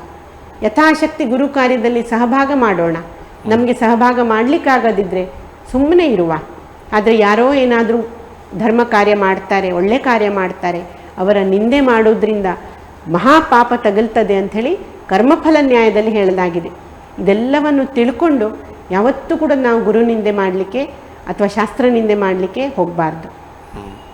ಸತ್ಫಲಗಳನ್ನು ಪಡೆದುಕೊಳ್ಳಿಕ್ಕೆ, ಅಭಿಷ್ಟೆಯನ್ನು ಸಿದ್ಧಿಸಿಕೊಳ್ಳಿಕ್ಕೆ ಗುರುಪೂರ್ಣಿಮೆಯನ್ನು ಆಚರಿಸುವುದು ಮುಖ್ಯ ಅಂತ ತಾವು ಹೇಳ್ತೀರಿ. ಖಂಡಿತವಾಗಿ ಆಗಲೇ ಹೇಳಿದೆಲ್ಲ ಎಲ್ಲ ಸಂಕಲ್ಪಗಳು ಸಿದ್ಧಿಸ್ತವೆ. 1000 ಪಟ್ಟು ಹೆಚ್ಚು ಗುರುತತ್ವ ಕಾರ್ಯನಿರತ ಇರುವುದರಿಂದ ಅನ್ಯ ದಿನಗಳಿಗಿಂತ 1000 ಪಟ್ಟು ಹೆಚ್ಚು ಲಾಭ. ನೀವು 1 ತಾಸು ಸೇವೆ ಮಾಡಿದರೆ 1000 ತಾಸು ಸೇವೆ ಮಾಡಿದಷ್ಟು ಫಲ. ನೀವು 10 ರೂಪಾಯಿ ಅರ್ಪಣೆ ಮಾಡಿದರೆ 1000 ಅದರ ಪಾಲು ನಿಮಗೆ ಫಲ ಸಿಗ್ತದೆ. ಹಾಗಾಗಿ ತ್ಯಾಗ ಆಗಲೇ ಹೇಳಿದೆಲ್ಲ, ಆ ತ್ಯಾಗಕ್ಕೆ 1000 ಪಟ್ಟು ಹೆಚ್ಚು ಫಲ. ಆ ದೃಷ್ಟಿಯಿಂದಲೇ ತ್ಯಾಗವನ್ನು ಗುರುಪೂರ್ಣಿಮೆ ಸಂದರ್ಭದಲ್ಲಿ ಮಾಡಿಸುವ ಪ್ರಯತ್ನಗಳನ್ನು ಸಂತರು ಮಾಡ್ತಾರೆ. ಇದರ ಬಗ್ಗೆ ಒಂದು ಸಣ್ಣ ನಾನು ಉದಾಹರಣೆ ಕೊಡ್ತೇನೆ. ಮಹಾರಾಷ್ಟ್ರದಲ್ಲಿ ಗೋಂದವಲೇಕರ್ ಮಹಾರಾಜ್ ಎಂಬ ಮಹಾನ್ ಸಂತರಾದರು. ರಾಮನಾಮವನ್ನು ಸಮಾಜಕ್ಕೆ ನೀಡಿ ಅಸಂಖ್ಯಾತ ಜೀವಗಳನ್ನು ಉದ್ಧಾರ ಮಾಡಿದ್ದಾರೆ ಅವರು ಗುರುಪೂರ್ಣಿಮೆ ಸಮಯದಲ್ಲಿ ಸ್ವತಃ ಜೋಳಿಗೆ ಹಿಡಿದು ಮನೆ ಮನೆಗಳಿಗೆ ಹೋಗ್ತಾ ಇದ್ರು. ಆವಾಗೊಬ್ಬೆ ಒಬ್ಬ ದೊಡ್ಡ ಶ್ರೀಮಂತನ ಮನೆಗೆ ಅವರು ಗುರುಪೂರ್ಣಿಮೆ ಸಮಯದಲ್ಲಿ ಅರ್ಪಣೆ ಮಾಡಿಸ್ಕೊಳ್ಳಿಕ್ಕೆ ಹೋಗುವಾಗ ಆ ಕಾಲದಲ್ಲಿ 100 ವರ್ಷದ ಹಿಂದೆ 10,000 ರೂಪಾಯಿ ಅವನು ದಾನ ಕೊಡ್ತಾನೆ. ಶಿಷ್ಯರಿಗೆ ತುಂಬ ಖುಷಿಯಾಯಿತು. ಅವರು ಎಲ್ಲ ಊರಿನ ಮನೆಗಳಲ್ಲಿ ಭಿಕ್ಷೆ ಬೇಡಿ ಹಿಂದೆ ಬರ್ತಾ ಇರುವಾಗ ದಾರಿಯಲ್ಲಿ ಒಬ್ಬ ಒಂದೇ ಕಾಲಿರುವಂತಹ ಭಿಕ್ಷುಕ ಸಿಗ್ತಾನೆ. ಅವನತ್ರ ಕೂಡ ಗುರುಗಳು ಹೋಗ್ತಾರೆ. ಹೋಗಿ ಗುರುಗಳಿಗೆ ಅರ್ಪಣೆ ಕೊಡು ಗುರುಪೂರ್ಣಿಮೆ ನಿಮಿತ್ತ ಅಂತ ಕೇಳುವಾಗ ತನ್ನ ತಟ್ಟೆಯಲ್ಲಿದ್ದಂಥ ಎಲ್ಲ ಕಾಸುಗಳನ್ನು ಗುರುವಿನ ಜೋಳಿಗೆಯಲ್ಲಿ ಸುರಿತಾನವನು. ರಾಮ ನಿನ್ನ ಉದ್ಧಾರ ಮಾಡ್ತಾನೆ ಅಂಥೇಳಿ ಆಶೀರ್ವಾದ ಮಾಡಿ ಗುರುಗಳು ಬಂದರು. ಆ ದಿನ ರಾತ್ರಿ ಸತ್ಸಂಗ ನಡೆಯುವಾಗ ಶಿಷ್ಯರು ಹೇಳಿದರು, ಇವತ್ತು ದೊಡ್ಡ ಅರ್ಪಣೆ ಆ ಶ್ರೀಮಂತ ನೀಡಿದ ಅಲ್ವಾ ಗುರುಗಳೇ ಅಂತ. ಅಲ್ಲ ಅಂತ ಹೇಳ್ತಾರೆ ಗುರುಗಳು. ಆ ಯಾರು ಭಿಕ್ಷುಕ ಕೊಟ್ಟ ಅಲ್ಲ, ಅದು ಇವತ್ತಿನ ಶ್ರೇಷ್ಠ ಅರ್ಪಣೆ ರಾಮನಿಗೆ ಅಂತ. ಅವಾಗ ಅವರಿಗೆ ಆಶ್ಚರ್ಯ ಆಯ್ತು. ಅವನು ಕೆಲವು ಕಾಸುಗಳನ್ನು ಕೊಟ್ಟಿದ್ದಾನೆ ಗುರುದೇವ, ಅವನದ್ದು ಹೇಗೆ ಶ್ರೇಷ್ಠ ಅಂತ ಕೇಳಿದ್ರು. ಆಗ ಗೋಂದವಲೇಕರ ಮಹಾರಾಜರು ಹೇಳ್ತಾರೆ, ಆ ಶ್ರೀಮಂತನ ಹತ್ರ 10,000 ಕೊಟ್ಟರೂ ಕೂಡ ಇನ್ನೂ ಬೇಕಾದಷ್ಟು ಸಂಪತ್ತಿದೆ. ಆದರೆ ಆ ಭಿಕ್ಷುಕನ ಆದಾಯ ಇವತ್ತು ಅವನ ತಟ್ಟೆಯಲ್ಲಿ ಎಷ್ಟಿತ್ತು ಅಷ್ಟು ಮಾತ್ರ. ಇನ್ನೂ ಅವನು ನಾಳೆ ಪುನಃ ಭಿಕ್ಷೆ ಬೇಡಿ ತನ್ನ ಅನ್ನ ಅವನು ಸಂಪಾದಿಸಬೇಕು. ಇವತ್ತು ಇಡೀ ದಿನ ಸಂಪಾದಿಸಿದಷ್ಟನ್ನು ಅವನು ಗುರುಗಳಿಗೆ ಅರ್ಪಣೆ ಮಾಡಿದ. ತನಗಾಗಿ ಏನು ಇಟ್ಕೊಳ್ಳಿಲ್ಲ. ನನಗೆ ರಾತ್ರಿ ಒಂದು ಏನಾದರೂ ತಿನ್ನಬೇಕಂತ ಸ್ವಲ್ಪ ಇಟ್ಟು ಉಳಿದದ್ದು ಜೋಳಿಗೆಗೆ ಹಾಕಲಿಲ್ಲ. ಆ ತಟ್ಟೆಯಲ್ಲಿದ್ದ ಎಲ್ಲವನ್ನು ಸರ್ವಸ್ವವನ್ನು ತ್ಯಾಗ ಮಾಡುವ ಅವನ ಮಾನಸಿಕತೆ ಇದೆಯಲ್ಲ, ಅದು ಭಗವಂತನಿಗೆ ಇಷ್ಟವಾಗ್ತದೆ. ಹಾಗಾಗಿ ಆ ಸರ್ವಸ್ವದ ತ್ಯಾಗ ಮಾಡಿದ ಆ ಭಿಕ್ಷುಕನ ಜನ್ಮಾಂತರಗಳ ಪಾಪ ನಷ್ಟವಾಗಿದೆ. ಹಿಂದಿನ ಜನ್ಮದಲ್ಲಿ ಯಾರು ಲೋಭಿಯಾಗಿರ್ತಾನಲ್ಲ ಅವನು ದರಿದ್ರನಾಗ್ತಾನೆ ಅಂತ ಶಾಸ್ತ್ರ ಹೇಳ್ತದೆ ಮುಂದಿನ ಜನ್ಮದಲ್ಲಿ. ಈ ಸಲ ಅವನು ಆ ಪಾಪ ಮಾಡಲಿಲ್ಲ, ಅವನೆಲ್ಲವನ್ನೂ ಕೊಟ್ಟ, ಅವನ ಪಾಪ ನಾಶವಾಯಿತು. ಹಾಗಾಗಿ ಅವನದ್ದು ಶ್ರೇಷ್ಠ ಅರ್ಪಣೆ ಅಂತ ಗುರುಗಳು ಹೇಳ್ತಾರೆ. ಇದರ ಅರ್ಥ ನಾವು ಸರ್ವಸ್ವದ ತ್ಯಾಗದ ಒಂದು ಸಂಸ್ಕಾರ ನಮ್ಮಲ್ಲಿ ಆಗಬೇಕೆಂಬುದಕ್ಕಾಗಿ ಧರ್ಮಶಾಸ್ತ್ರ ನಮಗೆ ಕಿಂಚಿತ್ ತ್ಯಾಗ ಮಾಡಲಿಕ್ಕೆ ಹೇಳ್ತದೆ. ಎಲ್ಲವನ್ನು ಕೊಡಲಿಕ್ಕೆ ಯಾರಿಗೂ ಸಾಧ್ಯ ಇಲ್ಲ. ಆದರೆ ಸ್ವಲ್ಪವಾದರೂ ಸಮಷ್ಟಿಗಾಗಿ, ಧರ್ಮಕ್ಕಾಗಿ, ರಾಷ್ಟ್ರಕ್ಕಾಗಿ ನೀಡಬೇಕು ಎಂಬ ಸಂಸ್ಕಾರ ನಿರ್ಮಾಣ ಆಗಲಿಕ್ಕೆ ತ್ಯಾಗವನ್ನು ಶಾಸ್ತ್ರ ನಮಗೆ ಕಲಿಸುವಂಥದ್ದು. ಅದನ್ನು ಗಮನದಲ್ಲಿಟ್ಟು ಎಲ್ಲರೂ ಕೂಡ ಗುರುಪೂರ್ಣಿಮೆ ಸಮಯದಲ್ಲಿ ಆ ತ್ಯಾಗ ಮಾಡಲಿಕ್ಕೆ ಪ್ರಯತ್ನ ಮಾಡಬೇಕು. ಕೊನೆಯದಾಗಿ ಗುರುಪೂರ್ಣಿಮೆಯ ಈ ಸಂದರ್ಭದಲ್ಲಿ ತಮ್ಮ ಸಂದೇಶ ಏನು ಸಮಾಜಕ್ಕೆ? ಈಗಾಗಲೇ ಹೇಳಿದ ಹಾಗೆ ಪ್ರತಿಯೊಬ್ಬರೂ ನಾವು ರಾಷ್ಟ್ರಕ್ಕೆ ಮತ್ತು ಧರ್ಮಕ್ಕೆ ಋಣಿಗಳಾಗಿದ್ದೇವೆ. ನಮಗೆ ಜನ್ಮ ನೀಡಿದಂತಹ ಈ ಪುಣ್ಯಭೂಮಿ ಅಥವಾ ನಾವು ಈ ಜನ್ಮಕ್ಕೆ ಬಂದಿರುವಂತಹ ಮಹಾನ್ ಈ ಸಂಸ್ಕೃತಿ ಅಥವಾ ಈ ದೇಶ, ಇದಕ್ಕಾಗಿ ಕಿಂಚಿತ್ತಾದರೂ ತ್ಯಾಗ ಮಾಡಬೇಕು. ಕಿಂಚಿತ್ತಾದರೂ ಈ ಋಣ ತೀರಿಸಲಿಕ್ಕೆ ನಾವು ಪ್ರಯತ್ನ ಮಾಡಬೇಕು. ಅದು ಗುರು ಶಿಷ್ಯ ಪರಂಪರೆಯ ಆ ಮಾರ್ಗದರ್ಶನದಲ್ಲಿ ನಮಗೆ ಮಾಡಲಿಕ್ಕೆ ಸಾಧ್ಯ. ಯಾಕಂದರೆ ಗುರು ಕಾರ್ಯ ಅಂತ ಹೇಳಿದ್ರೆ ಧರ್ಮ ಸಂಸ್ಥಾಪನೆ. ಅಂತಹ ಧರ್ಮ ಸಂಸ್ಥಾಪನೆ ಮಾಡುವ ಗುರು ಕಾರ್ಯದಲ್ಲಿ ಯಥಾಶಕ್ತಿ ಸಹಭಾಗ ಮಾಡುವುದೇ ಮನುಷ್ಯ ಜನ್ಮದ ಸಾರ್ಥಕತೆ ಮಾಡಿಕೊಳ್ಳಿಕ್ಕೆ ದೊಡ್ಡ ಒಂದು ದಾರಿ. ಹಾಗಾಗಿ ನಾವೆಲ್ಲರೂ ಕೂಡ ಗುರುಸ್ಥಾನದಲ್ಲಿರುವ ವ್ಯಕ್ತಿಗಳು ಸಮಷ್ಟಿಗಾಗಿ ಕಾರ್ಯ ಮಾಡುವಂತಹ ಸಂತರ ಮಾರ್ಗದರ್ಶನದಲ್ಲಿ ಅವರು ಹೇಳಿದ ಮಾರ್ಗದಲ್ಲಿ ಮುನ್ನಡೀತಾ ನಮ್ಮ ಜನ್ಮದ ಸಾರ್ಥಕತೆ ಮಾಡಿಕೊಳ್ಳುವ, ಜನ್ಮಕ್ಕೆ ಬಂದ ಈ ಪುಣ್ಯ ಭೂಮಿಯ ಕಿಂಚಿತ್ತಾದರೂ ಋಣವನ್ನು ತೀರಿಸಲಿಕ್ಕೆ ಸಮಾಜ ಕಾರ್ಯ, ಧರ್ಮ ರಕ್ಷಣೆ ಕಾರ್ಯ, ಧರ್ಮ ಜಾಗೃತಿ ಕಾರ್ಯ, ರಾಷ್ಟ್ರ ರಕ್ಷಣೆ ಕಾರ್ಯದಲ್ಲಿ ಸಹಭಾಗ ಮಾಡೋಣ. ಯಾವತ್ತೂ ಕೂಡ ಈ ರಾಷ್ಟ್ರಕ್ಕೆ, ಈ ಧರ್ಮಕ್ಕೆ ದ್ರೋಹ ಬಗೆಯುವ ಕಾರ್ಯ ನಮ್ಮಿಂದ ಆಗದಿರಲಿ. ಮತ್ತು ಅಂತಹ ಕಾರ್ಯ ಯಾರಾದರೂ ಮಾಡ್ತಾ ಇದ್ದರೆ ಅವರಿಗೆ ಪ್ರಬೋಧನೆ ನೀಡೋಣ. ಸತ್ವಗುಣಾಧಿಷ್ಠಿತ ಧರ್ಮಾಚರಣೆ ಮಾಡುವ ಸಮಾಜದ ನಿರ್ಮಾಣ ಕಾರ್ಯದಲ್ಲಿ, ಗುರು ಶಿಷ್ಯ ಪರಂಪರೆ ಈ ಮಹಾನ್ ಕಾರ್ಯದಲ್ಲಿ ನಾವು ಕೈ ಜೋಡಿಸುವ. ಎಷ್ಟು ಸಾಧ್ಯ ಇದೆ ಅಷ್ಟು. ಯಾಕಂದರೆ ರಾಮನ ಕಾರ್ಯದಲ್ಲಿ ವಾನರರು ಹೇಗೆ ಸಹಾಯ ಮಾಡಿದ್ರು ಅದೇ ರೀತಿ ನಾವು ಮಾಡಲಿಕ್ಕಿದೆ. ವಾನರರಿಂದ ಧರ್ಮ ಸಂಸ್ಥಾಪನೆ ಆಗಲಿಲ್ಲ, ರಾಮನಿಗೆ ಒಂದು ಕ್ಷಣದ ಕಾರ್ಯ. ಅಧರ್ಮರೂಪಿ ರಾವಣನನ್ನು ಇದ್ದಲ್ಲಿಂದಲೇ ರಾಮ ಅವನ ಬಾಣ ಬಿಟ್ಟು ಕೊಲ್ಬಹುದಿತ್ತು, ಆದರೆ ಹಾಗೆ ಮಾಡಲಿಲ್ಲ.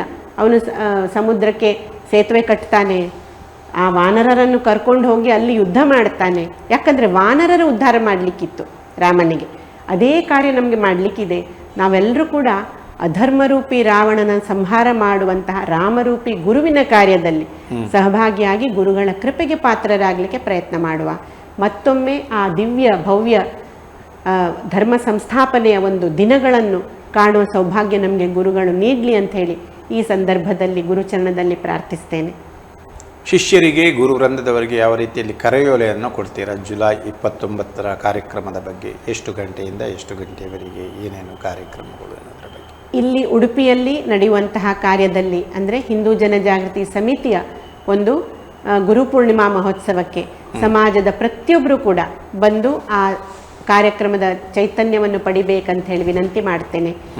ಶೇಷಶಯನ ಸಭಾಗೃಹದಲ್ಲಿ ಸಾಯಂಕಾಲ 5 ಗಂಟೆಗೆ ಈ ಕಾರ್ಯಕ್ರಮ ಇರ್ತದೆ. ಜುಲೈ 29 ಬುಧವಾರ, ಆಷಾಢ ಶುಕ್ಲ ಪೌರ್ಣಮಿ, ವ್ಯಾಸ ಪೂರ್ಣಿಮೆ.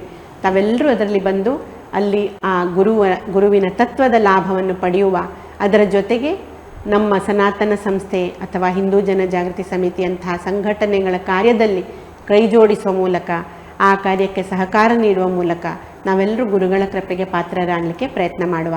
ಎಲ್ರಿಗೂ ಕೂಡ ಗುರು ಪೂರ್ಣಿಮೆಯ ಹಾರ್ದಿಕ ಶುಭಾಶಯಗಳು. ಸರಿ, ಬಹಳಷ್ಟು ಉತ್ತಮವಾದಂತಹ ಮಾತುಗಳನ್ನು ಹೇಳಿದ್ದೀರಾ. ಗುರುಪೂರ್ಣಿಮೆಯ ಮಹತ್ವ, ಗುರುಪೂರ್ಣಿಮೆಯ ಆಚರಣೆ ಮತ್ತು ಗುರುವಿನ ಪ್ರಾಮುಖ್ಯತೆ, ಶ್ರೇಷ್ಠತೆ ಮತ್ತು ಮಹತ್ವ, ಗುರುಪೂರ್ಣಿಮೆಯ ಹಿನ್ನೆಲೆ ಬಹಳಷ್ಟು ಸವಿಸ್ತಾರವಾಗಿ ತಿಳಿಸಿದ್ದೀರಾ. ಒಟ್ಟಾರೆಯಾಗಿ ಸಾರಾಂಶ ಇಷ್ಟೇ: ಮೋಕ್ಷದ ಜೀವನವನ್ನು ಪಡೆಯುವುದು ಮತ್ತು ತ್ಯಾಗವನ್ನು ಮಾಡೋದು, ಅದರೊಂದಿಗೆ ನಮ್ಮ ಧರ್ಮದ ರಕ್ಷಣೆ ಮಾಡೋದು, ಧರ್ಮದ ಪುನರುತ್ಥಾನಕ್ಕಾಗಿ ನಾವೆಲ್ಲ ಶ್ರಮಿಸೋದು, ಎಲ್ಲವೂ ಕೂಡ ಗುರುಪೂರ್ಣಿಮೆಯ ಆಚರಣೆಯ ಹಿನ್ನೆಲೆಯಲ್ಲಿ ಇದೆ, ಅದರ ಅಡಕವಾಗಿದೆ ಅನ್ನುವಂಥ ಭಾವನೆ ನಮ್ಮದು. ನಮ್ಮ ಭಕ್ತರಿಗೆ ಮತ್ತು ಶಿಷ್ಯವರ್ಗಕ್ಕೆ ಈ ಗುರುವಿನ ಪ್ರಾಮುಖ್ಯತೆ, ಪ್ರಾಧಾನ್ಯತೆಯ ಬಗ್ಗೆ ಸಮಗ್ರವಾಗಿ ವಿವರಿಸಿದಂಥ ಶ್ರೀಮತಿ ಲಕ್ಷ್ಮೀ ಪೈ ಅವರಿಗೆ ನಮ್ಮ ವಾಹಿನಿಯ ಪರವಾಗಿ, ವೀಕ್ಷಕ ಬಾಂಧವರೆಲ್ಲರ ಪರವಾಗಿ ಹೃತ್ಪೂರ್ವಕವಾದಂಥ ಧನ್ಯವಾದ, ನಮಸ್ಕಾರ. ವೀಕ್ಷಕರೇ, ಇದು ಇಂದಿನ ಕಾರ್ಯಕ್ರಮ. ಜುಲೈ 29 ಗುರುಪೂರ್ಣಿಮಾ ಮಹೋತ್ಸವದಲ್ಲಿ ತಾವೆಲ್ಲರೂ ಉತ್ಸುಕತೆಯಿಂದ ಸಕ್ರಿಯವಾಗಿ ಶ್ರದ್ಧಾಭಕ್ತಿಯಿಂದ ಭಾಗವಹಿಸಿ ಆ ದಿನದಂದು ಲಕ್ಷ್ಮೀ ಪೈ ಅವರು ಹೇಳಿದಂತೆ ಗುರುತತ್ವಗಳು ಬಹಳಷ್ಟು ಪ್ರವಹಿಸುತ್ತದೆ, ಅದರಿಂದ ಬಹಳಷ್ಟು ಸತ್ಫಲಗಳ ಲಾಭ ಇದೆ. ಅದರೊಂದಿಗೆ ಆ ಕಾರ್ಯದಲ್ಲಿ ಭಾಗವಹಿಸುವುದರ ಜೊತೆಗೆ ದೇಶವನ್ನು ಕಟ್ಟುವಂಥ ಒಂದು ಸಂಕಲ್ಪವನ್ನು ಕೈಗೊಳ್ಳುವಂಥ ಒಂದು ಮಹತ್ವದ ದಿನ. ಈ ಹಿನ್ನೆಲೆಯಲ್ಲಿ ಎಲ್ಲರೂ ಭಾಗವಹಿಸಿ ಒಂದು ದೇಶವನ್ನು ಕಟ್ಟೋಣ ಮತ್ತು ನಾವು ಕೂಡ ಭಗವದ್ಭಕ್ತಿಯಿಂದ ಕೃತಾರ್ಥರಾಗೋಣ ಎನ್ನುವಂಥ ನಿವೇದನೆಯನ್ನು ಮಾಡಿಕೊಳ್ತಾ ಕಾರ್ಯಕ್ರಮವನ್ನು ಮುಗಿಸ್ತಾ ಇದ್ದೇವೆ. ಮತ್ತೆ ಭೇಟಿಯಾಗೋಣ ಮುಂದಿನ ವಾರ. ಅಲ್ಲಿವರೆಗೆ ನಮಸ್ಕಾರ, ಧನ್ಯವಾದ.